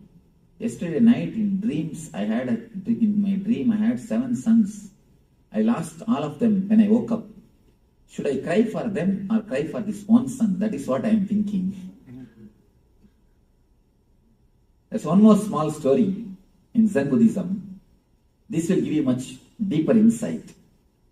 One Zen master, early morning he woke up from his bed and started weeping, started crying. All disciples gathered, "Arey, you are enlightened man, why are you weeping? What happened? You are not supposed to cry. What happened?" He said, no, I dreamt as if I have become butterfly. This guy said, "What is there? It's ordinary dream. Now you are all right. You are out. Why should you weep for that?" This guy says, no. I do not know whether I dreamt I have become butterfly or that butterfly is dreaming now it has become a master. I do not know what is happening. Whether I dreamt that I have become butterfly or that butterfly is dreaming that it has become me. How to find out? Tell me, what is the scale? How to find out?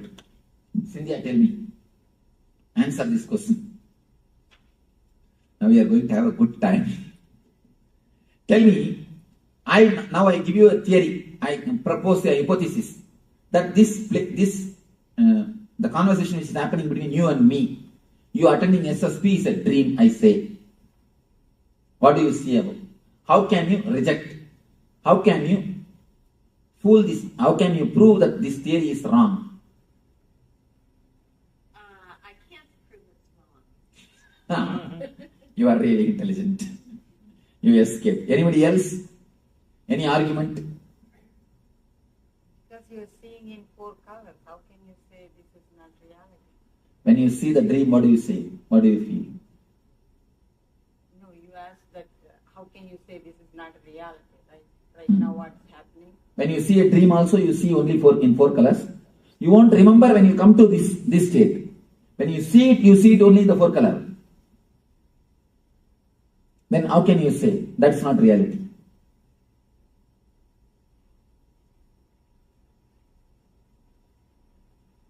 Then, any other argument? Yes. Well, every day I wake up and I'm me, and then one time I dream I'm a butterfly.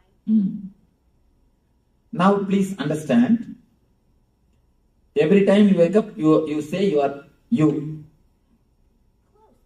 Okay, no, nothing wrong. You are you only. I am not telling you are not you. It is based on the time idea. Am I right? Yes. Time, lifespan of your idea, that idea. In the dream, in one dream itself, you live your whole lifespan. You understand? Many times, you are dreamed only for 8 hours. But in the dream itself, you are born, you are growing, you are grown and finished. So, how can you say, now you are having the continuity and there you don't have continuity? There you don't have continuity because you finish it.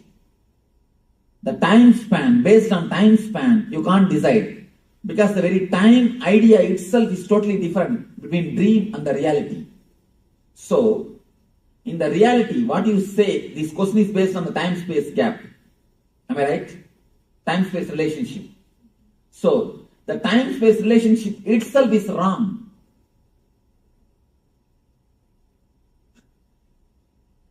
The same thing, if you are near a person who is headache for you, who continuously tortures you, with whom you don't feel happy, comfortable, even half an hour will look like a eternity, long time. Why?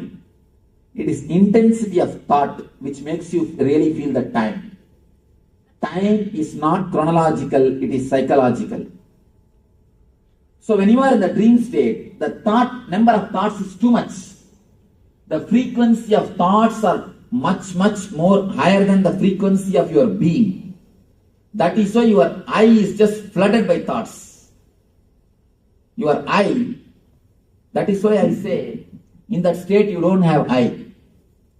Your eye is just flooded by thoughts. The frequency of thoughts is too much. Your eye disappears. Your eye is flooded. You don't have control. Now, the dream is too much of thoughts. That is why you feel long time is happening. Here, you feel one amount of time, so time is going on. In little higher consciousness, time, you see, even if it is thousands of years, you will not feel the time has gone because the number of thoughts is less.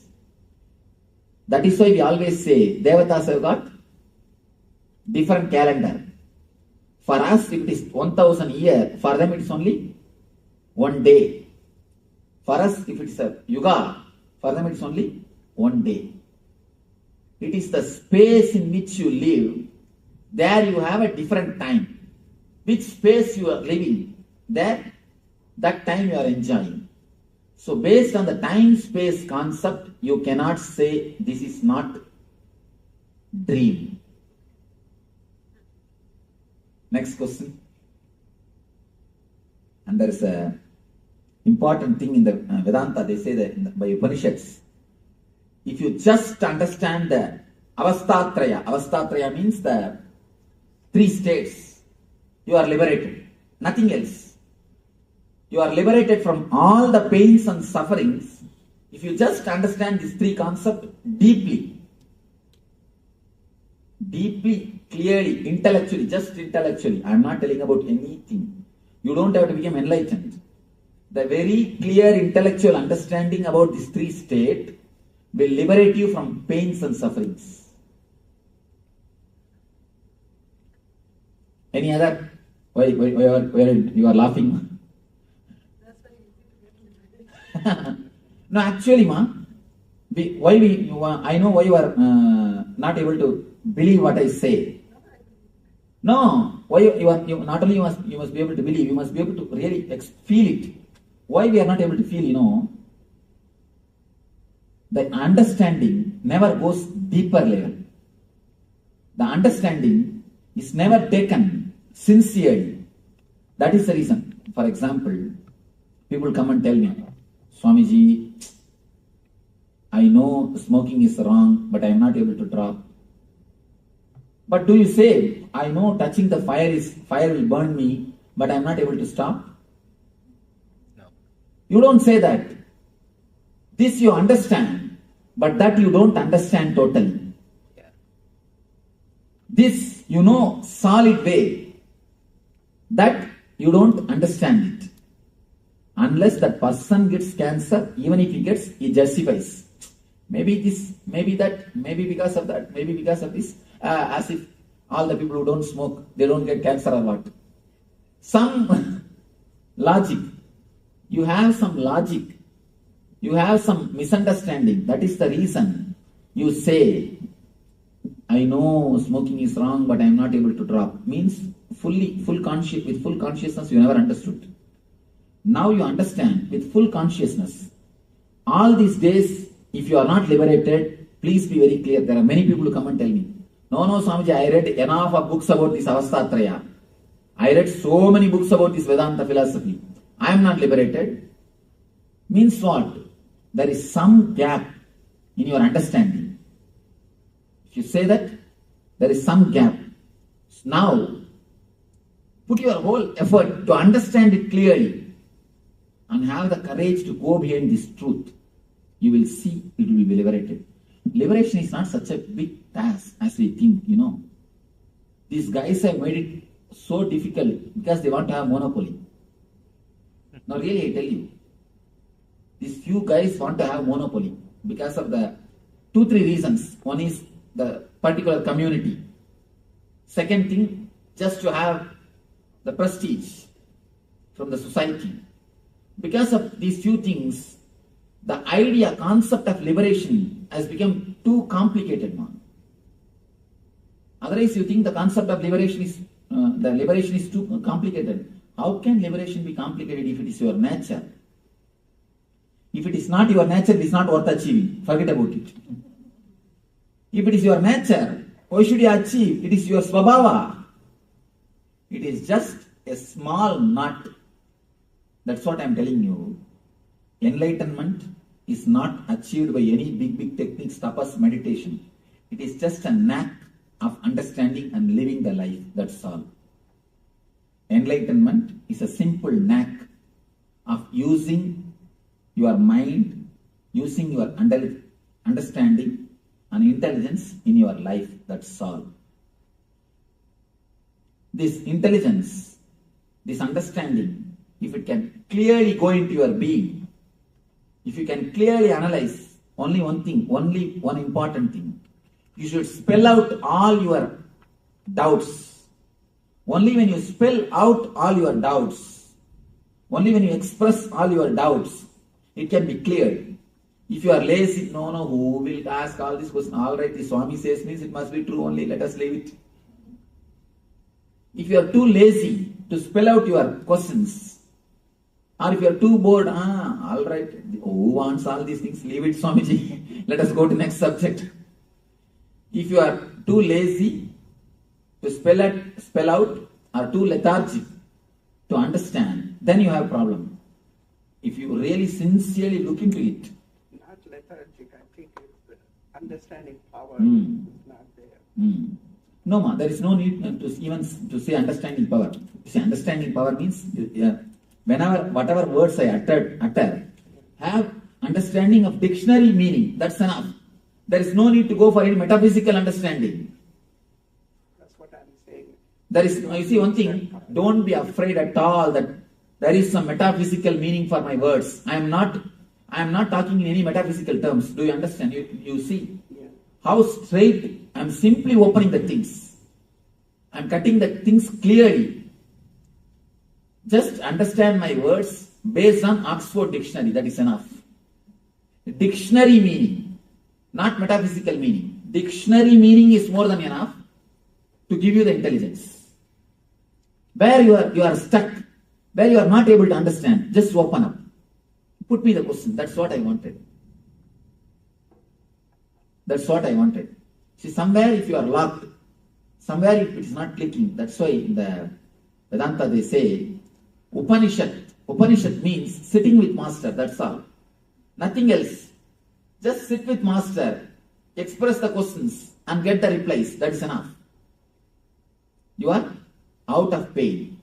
See, 90% of our pains are not physical, they are emotional and psychological.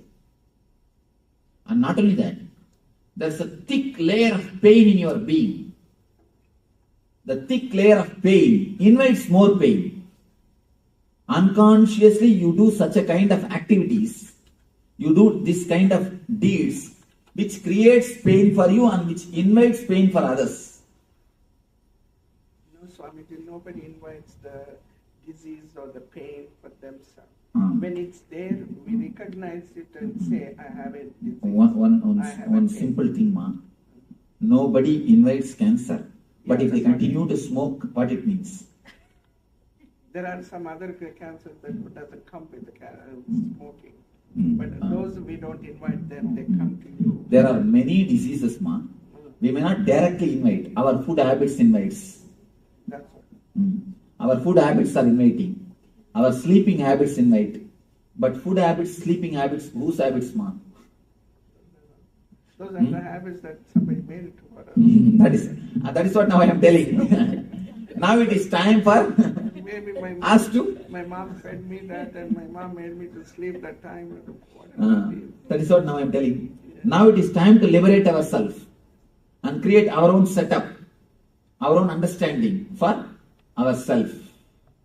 May not be, you may think it is too late. There is nothing too late. We can surely help ourselves.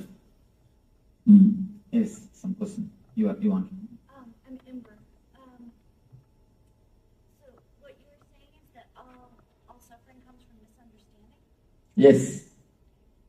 And not only that, if you go a little more deeper, ma, I have gone to the deep of my mind. I tell you from my own authority.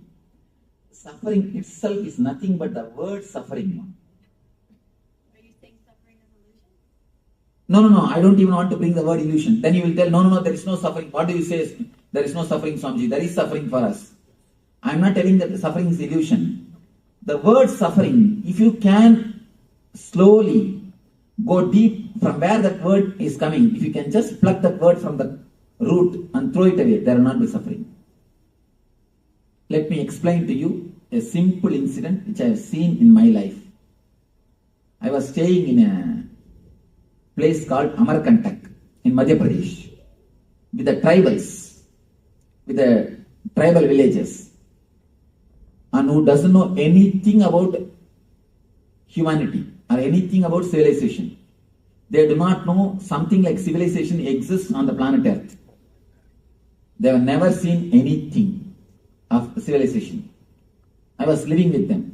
When I was walking, I went to that forest and I was living with them. They are not cannibals. That's why I am here. There's a small story about the cannibals. The South African cannibals president of cannibals wrote a beautiful letter to Pope. Last time you sent 3 missionaries. They are really humble. They are really very good. They are really loving, caring, and very tasty also. So, they are not cannibals. If you can send them some more. They are not cannibals. I was staying with them. One day suddenly, they have a village temple. For the whole village, they have a temple. I was staying in the temple only. One day suddenly, in front of the temple, they made a small hut. And one lady came, pregnant lady. I could see that she will give birth to a child within 2-3 days. She came and entered that hut. After half an hour, I was just sitting there in one corner of the temple. After half an hour, she just walked out with a baby. I was shocked. No pain, no sound, no medicine, no assistant, no help. She just walked out with a baby. And she's just laughing with the baby and she walked out. She has cleaned her body and cleaned the baby's body and she walked out. I was shocked. But how to ask her? So I kept quiet. After a week or 10 days, I was staying there for some more time. Again, they made a hut. Actually, next day itself they removed this old hut. Again they made a hut. One more lady came. She gave birth to a child. Next day, in half an hour, she came out with a child. Now it is too much. I thought I should ask somebody. I asked one guy, what is this? Will they not have pain? No assistance, no help is given? Just to pay. What it means? Why? I asked their president. He's little open type. I asked him, what is happening? Why she's not having any pain or no assistance? He said, why pain? Why assistant? This is the way we deliver. She goes and takes care of herself and comes back. Why animals are giving birth like this only? I was shocked. Then, after I became enlightened, I scanned the whole incident. I wanted to understand. I meditated upon that whole incident. I meditated. Actually, in a nearby area only I became enlightened. So after that, I meditated and even went back to the village just to bring that memory and understand the truth of it. Then I realized, if you are not conditioned for the word suffering, you never suffer. You never suffer. Now, then I understood that deep secret. After the age of 7, whatever words is uttered by your mom, dad, friends, you pick up all those words. When they say headache, I'm stressed out, I'm gone, keep quiet, I have a headache, I have this, I have that. You just pick up all those words and you start repeating all those words. The more you repeat those words, the more emotions, energy that word gains. More the word gains the momentum, more it has got impact on you. I was shocked. It is just a rut created by our own being. It is just a rut created by our own being. First, you pick up those words from elders. You start repeating mentally at the age of 7, unconsciously. And when you repeat naturally, you will see the effect of that words in you. When you see the effect, you start believing more that you have pain, you have suffering. More you believe, the more the word gains the momentum. The more the word gains the momentum, more suffering. More suffering, more belief, more momentum. More suffering, more belief, more momentum. The same cycle goes on, goes on, goes on. If you look little deep, that is what now they are doing in the hypnotherapy. In the hypnotherapy, they hypnotize a person and they put a burning charcoal in his hand and they say, you are not getting burned, you are having a beautiful flower in your hand, you are having rose in your hand, you are having a beautiful flower in your hand, you will be surprised. Not only the person never gets burned, when they remove that charcoal, the rose smell is there in the hand.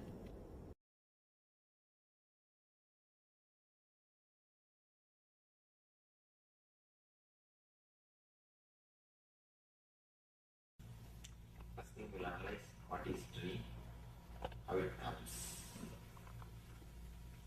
Dreams come, different kinds of dreams. How, why, any idea? Dream? That's something that you do every night, probably daytime also. Important. Actually, we do it in the daytime also.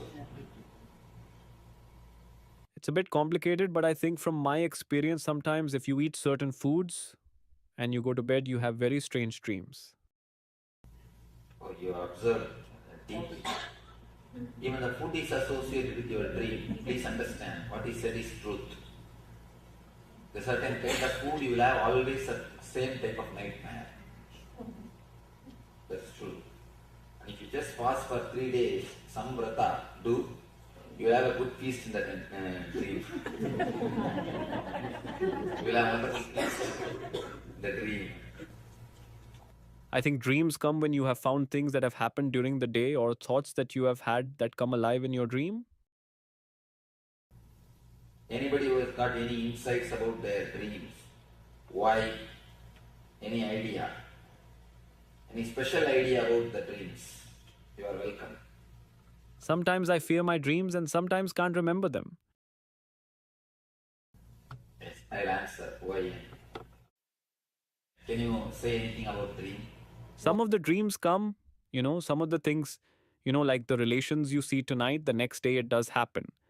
Some of them don't have any meaning and they come and go. And, some of the things they say that it is more basically the subconscious thing. And whatever you are thinking about, it will give you your problems are coming in your dreams. And the other people, some of the things I was reading about this is like a parallel world. It does happen. It's true. And sometimes they don't come true. Some of the things, they don't come true. So I don't know exactly how to interpret these dreams. I think part of the dream is completely what's happening, and part of the dream is I am confessing. Most of the time, dreams come true. Sometimes I have noticed I play all the characters in my dreams and act out things, but I am everybody that is in the dream, and it is me. And other times, I don't know if I'm just partially awake or I will be in the middle of the dream or sort of something will make me wake up and I will say, oh, well, that's not finished. I need to go back, and I'll go back. I will go back into the dream and start doing it again, but then I forget how it ends because I go into a deeper sleep or something. When you remember, I am only playing the character of all the persons in the dream, you will wake up from the dream. Have you observed? Now let us analyze. Dream is nothing but the expression of whatever you suppress. Your suppressed desire and fear. You suppress these two things. Whatever you suppress, when the steam pressure becomes too much, there is a safety valve which automatically opens and steam is released, the pressure is in a manageable limit. Same way, if your suppressions are too much, if you have suppressed the desire and the fear too much, it comes out automatically and gets released. First thing about the dream. Next thing, we are all bothered out to find out right dream or wrong dream. An important thing you need to understand, any dream, if you can remember it with 4 colors, it is not dream, it is a vision. Early morning when you remember, if you can remember in colors, see, this is very subtle technique. When you see the dream, you will always see only in colors. If you can remember the colors clearly, be very clear, it is something related to vision. It is bringing some message. It is the ray of light from superconscious. It is not dream. If you see any divine personalities, master, God, guru, try to remember. If it is in multicolor, then be very clear, it is a vision. But if it is just 2 color or black and white, forget about it. It is nothing to do with vision. It is a usual dream. It is a usual just dream. So what is the purpose of vision? It teaches you? It can teach you, it can bring you intuition, it can give you more clarity or some information about the incident. Anything it can be. Some person. It comes from our own subconscious? If you can remember with 4 color, it is not from subconscious. It is a ray of light from superconscious. If it is just 2 color, when you remember, then it's a subconscious. What do you mean color? Like if I see you in my dream, I remember your orange robe. Is that one color? Not only orange robe. Yeah. Are you able to remember the other things, colors of the other things? Colors of the other things? Are you able to see, are you able to remember just like this 4 color? Then it's a vision. If you are not able to see that, then it is dream. That is the... Do the visions always have to make sense? Because I cannot remember right now if they are in color or not. But my dreams don't really make... If it is 4 color, surely it will make sense. If it is not, it will not make sense. It has no sense. What if it is not color at all? Then it's just steam going out. Extra steam is getting, you need to less dream. You need to dream less. It is just actually, when the steam is too much, if too much of suppression is there, of fear and the greed, there is an automatic mechanism which opens, automatic safety valve, which opens and releases the steam. And automatically, you maintain your steam pressure. The automatic safety valve is what we call dream. Is there any significance of seeing death or sometime you dying? There is no other significance except this 4 color and 2 color. No other meaning, interpretation for any dream. Should we just ignore them as... Simply ignore. Because people say when your dreams are falling makes some sense or something like... No, none of them have got any sense. People who never dream, they never have a dream, they just sleep and wake up. No, it can never be. Only an enlightened master can be like that. Swamiji, what is the significance in dreams? You said that everybody dreams whether you remember it or not. Remembering and not remembering has no meaning. Remembering 4 color and 2 color, only that has meaning, nothing else has meaning. Because normally people associate that if you can't remember, they say, oh, you slept deep. That's what they say. No. It is not that. Even if you don't sleep deeply and if you are continuously disturbed, you will have the same problem. You will not be able to remember the dreams. What about the sleepwalking? That is something to be analyzed. No. Let me explain why you asked the right question.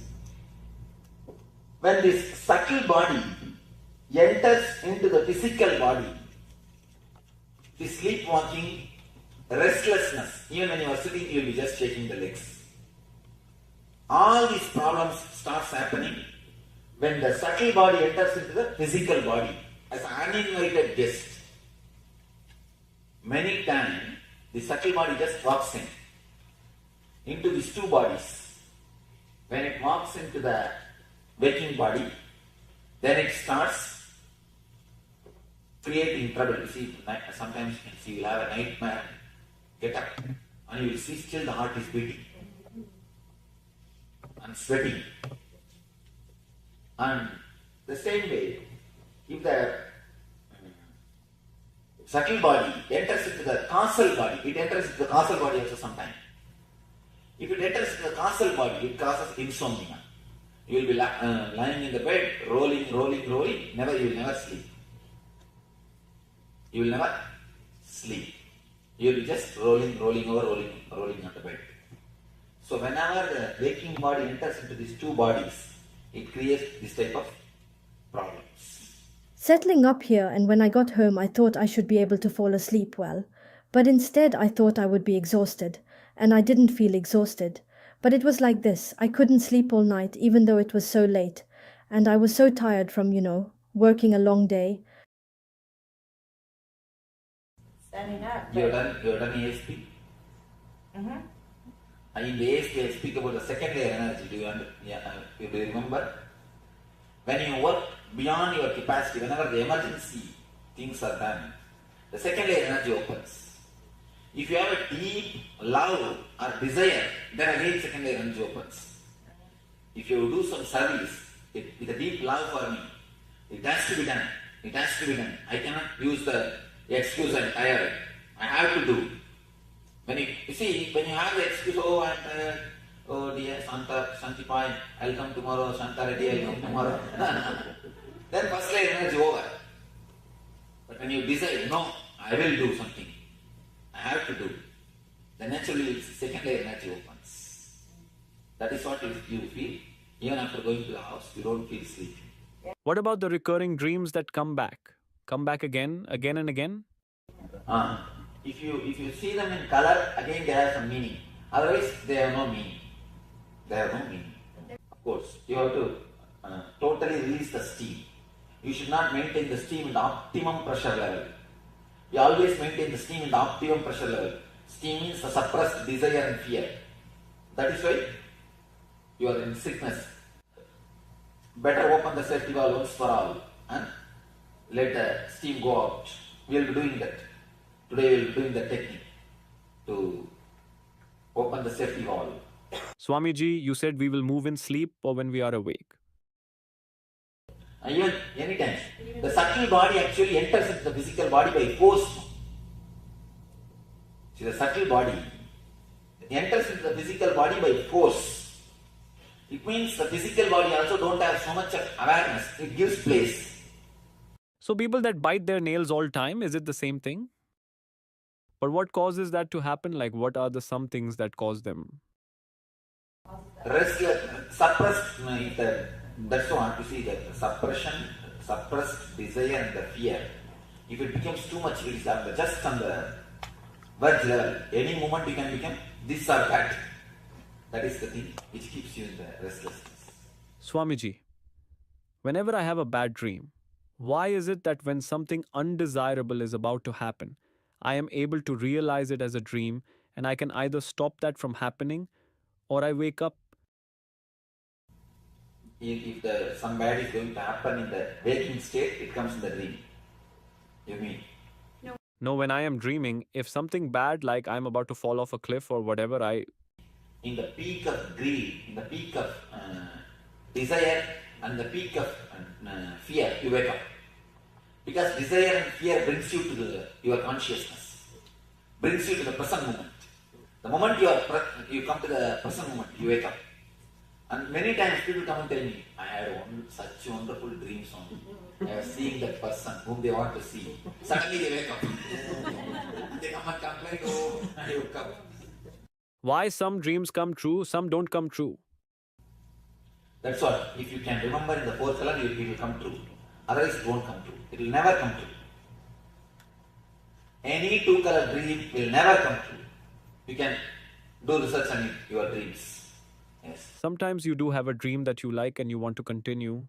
That is what. Yes, you see, that is what the deep desire or the deep fear will bring you to the present moment.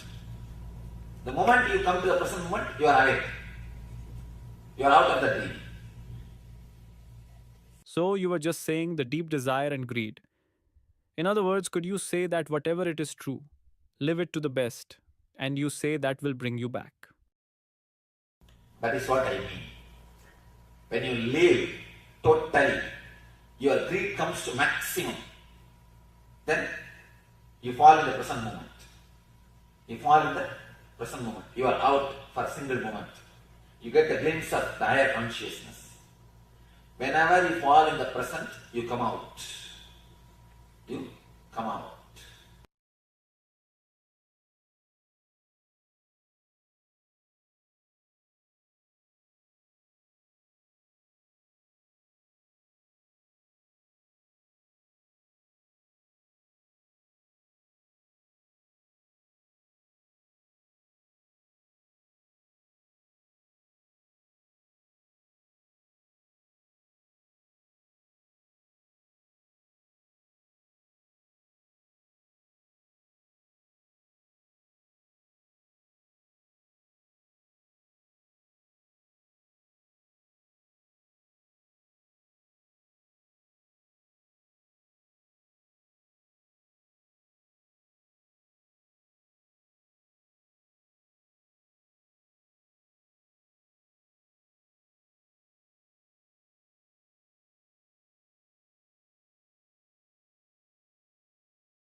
best day. Sadashiva appears for Brahma and Vishnu early morning in the form of light shaft. Means the consciousness which is beyond time and space enters into time and space. Sadashiva declares, let me become many to celebrate myself. So morning we celebrate he becoming many. You can see every deity, every god, we go on light the lamp. So each, the Sadashiva himself becomes many. So whole campus we went round. It was such high energy. So again the many becomes one. Not only spiritually, even socially, this celebration forms a very important part of my life. Because this is the only celebration I enjoyed from my birth, at least in this body.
Today is the best day. Sadashiva appears for Brahma and Vishnu early morning in the form of light shaft.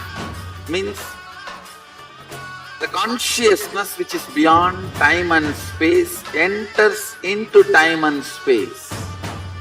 Sadashiva declares, let me become many to celebrate myself. So morning we celebrate he becoming many. You can see every deity, every god, we go on light the lamp. So each, the Sadashiva himself becomes many. So whole campus we went round. It was such high energy. So again the many becomes one. Not only spiritually, even socially, this celebration forms a very important part of my life. Because this is the only celebration I enjoyed from my birth, at least in this body.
Today is the best day. Sadashiva appears for Brahma and Vishnu early morning in the form of light shaft. Means the consciousness which is beyond time and space enters into time and space. Sadashiva declares, let me become many to celebrate myself. So morning we celebrate he becoming many. You can see every deity, every god, we go on light the lamp. So each, the Sadashiva himself becomes many. So whole campus we went round. It was such high energy. So again the many becomes one. Not only spiritually, even socially, this celebration forms a very important part of my life. Because this is the only celebration I enjoyed from my birth, at least in this body.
Today is the best day. Sadashiva appears for Brahma and Vishnu early morning in the form of light shaft. Means the consciousness which is beyond time and space enters into time and space. Sadashiva declares, let me become many to celebrate myself. So morning we celebrate he becoming many. You can see every deity, every god, we go on light the lamp. So each, the Sadashiva himself becomes many. So whole campus we went round. It was such high energy. So again the many becomes one. Not only spiritually, even socially, this celebration forms a very important part of my life. Because this is the only celebration I enjoyed from my birth, at least in this body.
the best day. Sadashiva appears for Brahma and Vishnu early morning in the form of light shaft. Means the consciousness which is beyond time and space enters into time and space. Sadashiva declares, let me become many to celebrate myself. So morning we celebrate he becoming many. You can see every deity, every god, we go on light the lamp. So each, the Sadashiva himself becomes many. So whole campus we went round. It was such high energy. So again the many becomes one. Not only spiritually, even socially, this celebration forms a very important part of my life. Because this is the only celebration I enjoyed from my birth, at least in this body.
Yes, Nithyananda, welcome back.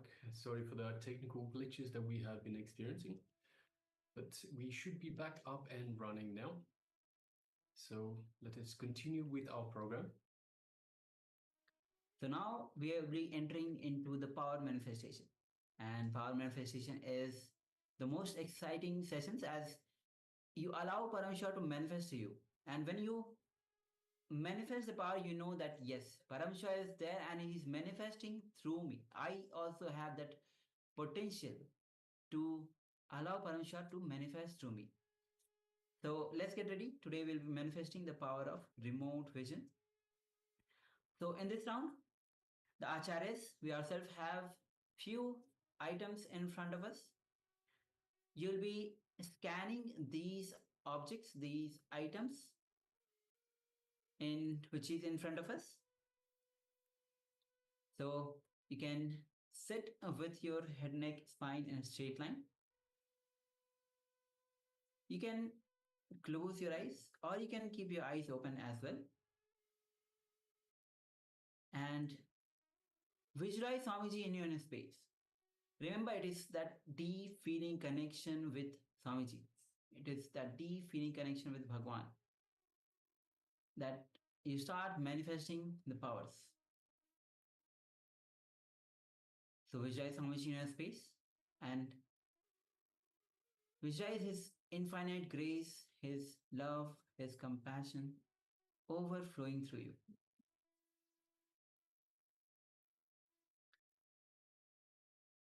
Gently bring your awareness to your third eye. And through your third eye, gaze to Swamiji's third eye. And start to unclutch from every single thought. Go on unclutching. whether it is a thought of even to open your eyes or to move from where you are seated, or just to move your hand, just unclutch. Unclutch from all the inner and outer identities that you get. Unclutch from even the concept of time. Go on unclutching.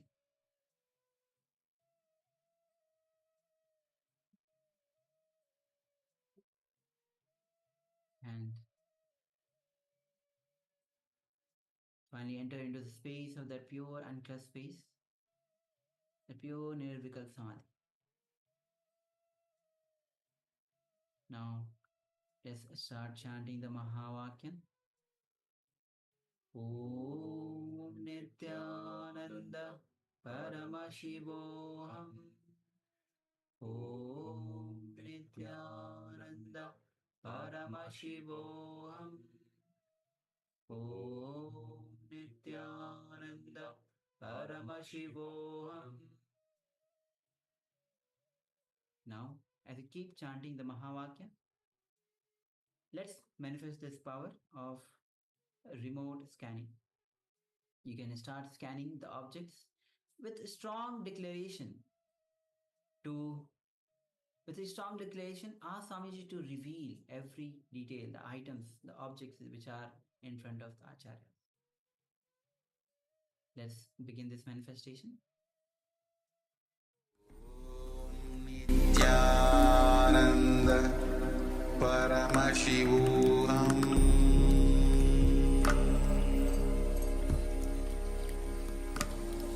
Om Nithyananda Paramashivoham.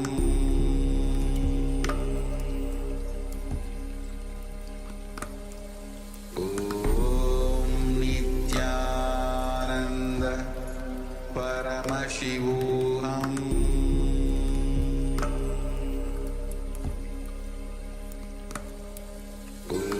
Om Nithyananda Paramashivoham. Om Nithyananda Paramashivoham. Om Nithyananda Paramashivoham. Om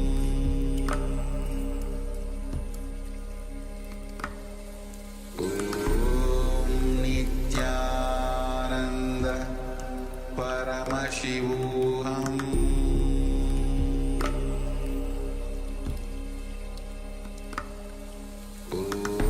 Om Nithyananda Paramashivoham. Om Nithyananda Paramashivoham.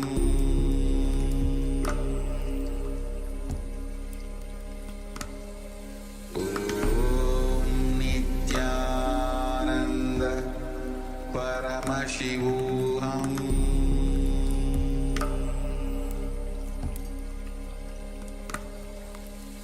Om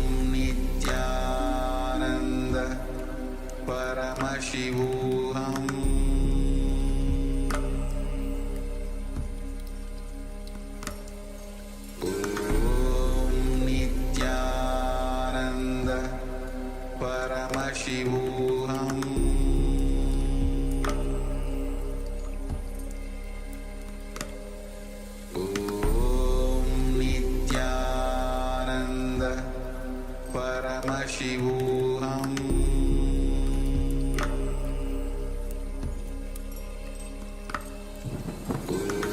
Om Nithyananda Paramashivoham.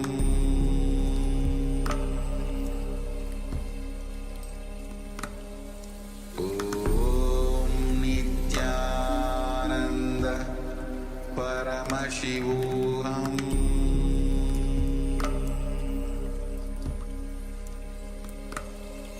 Om Nithyananda Paramashivoham.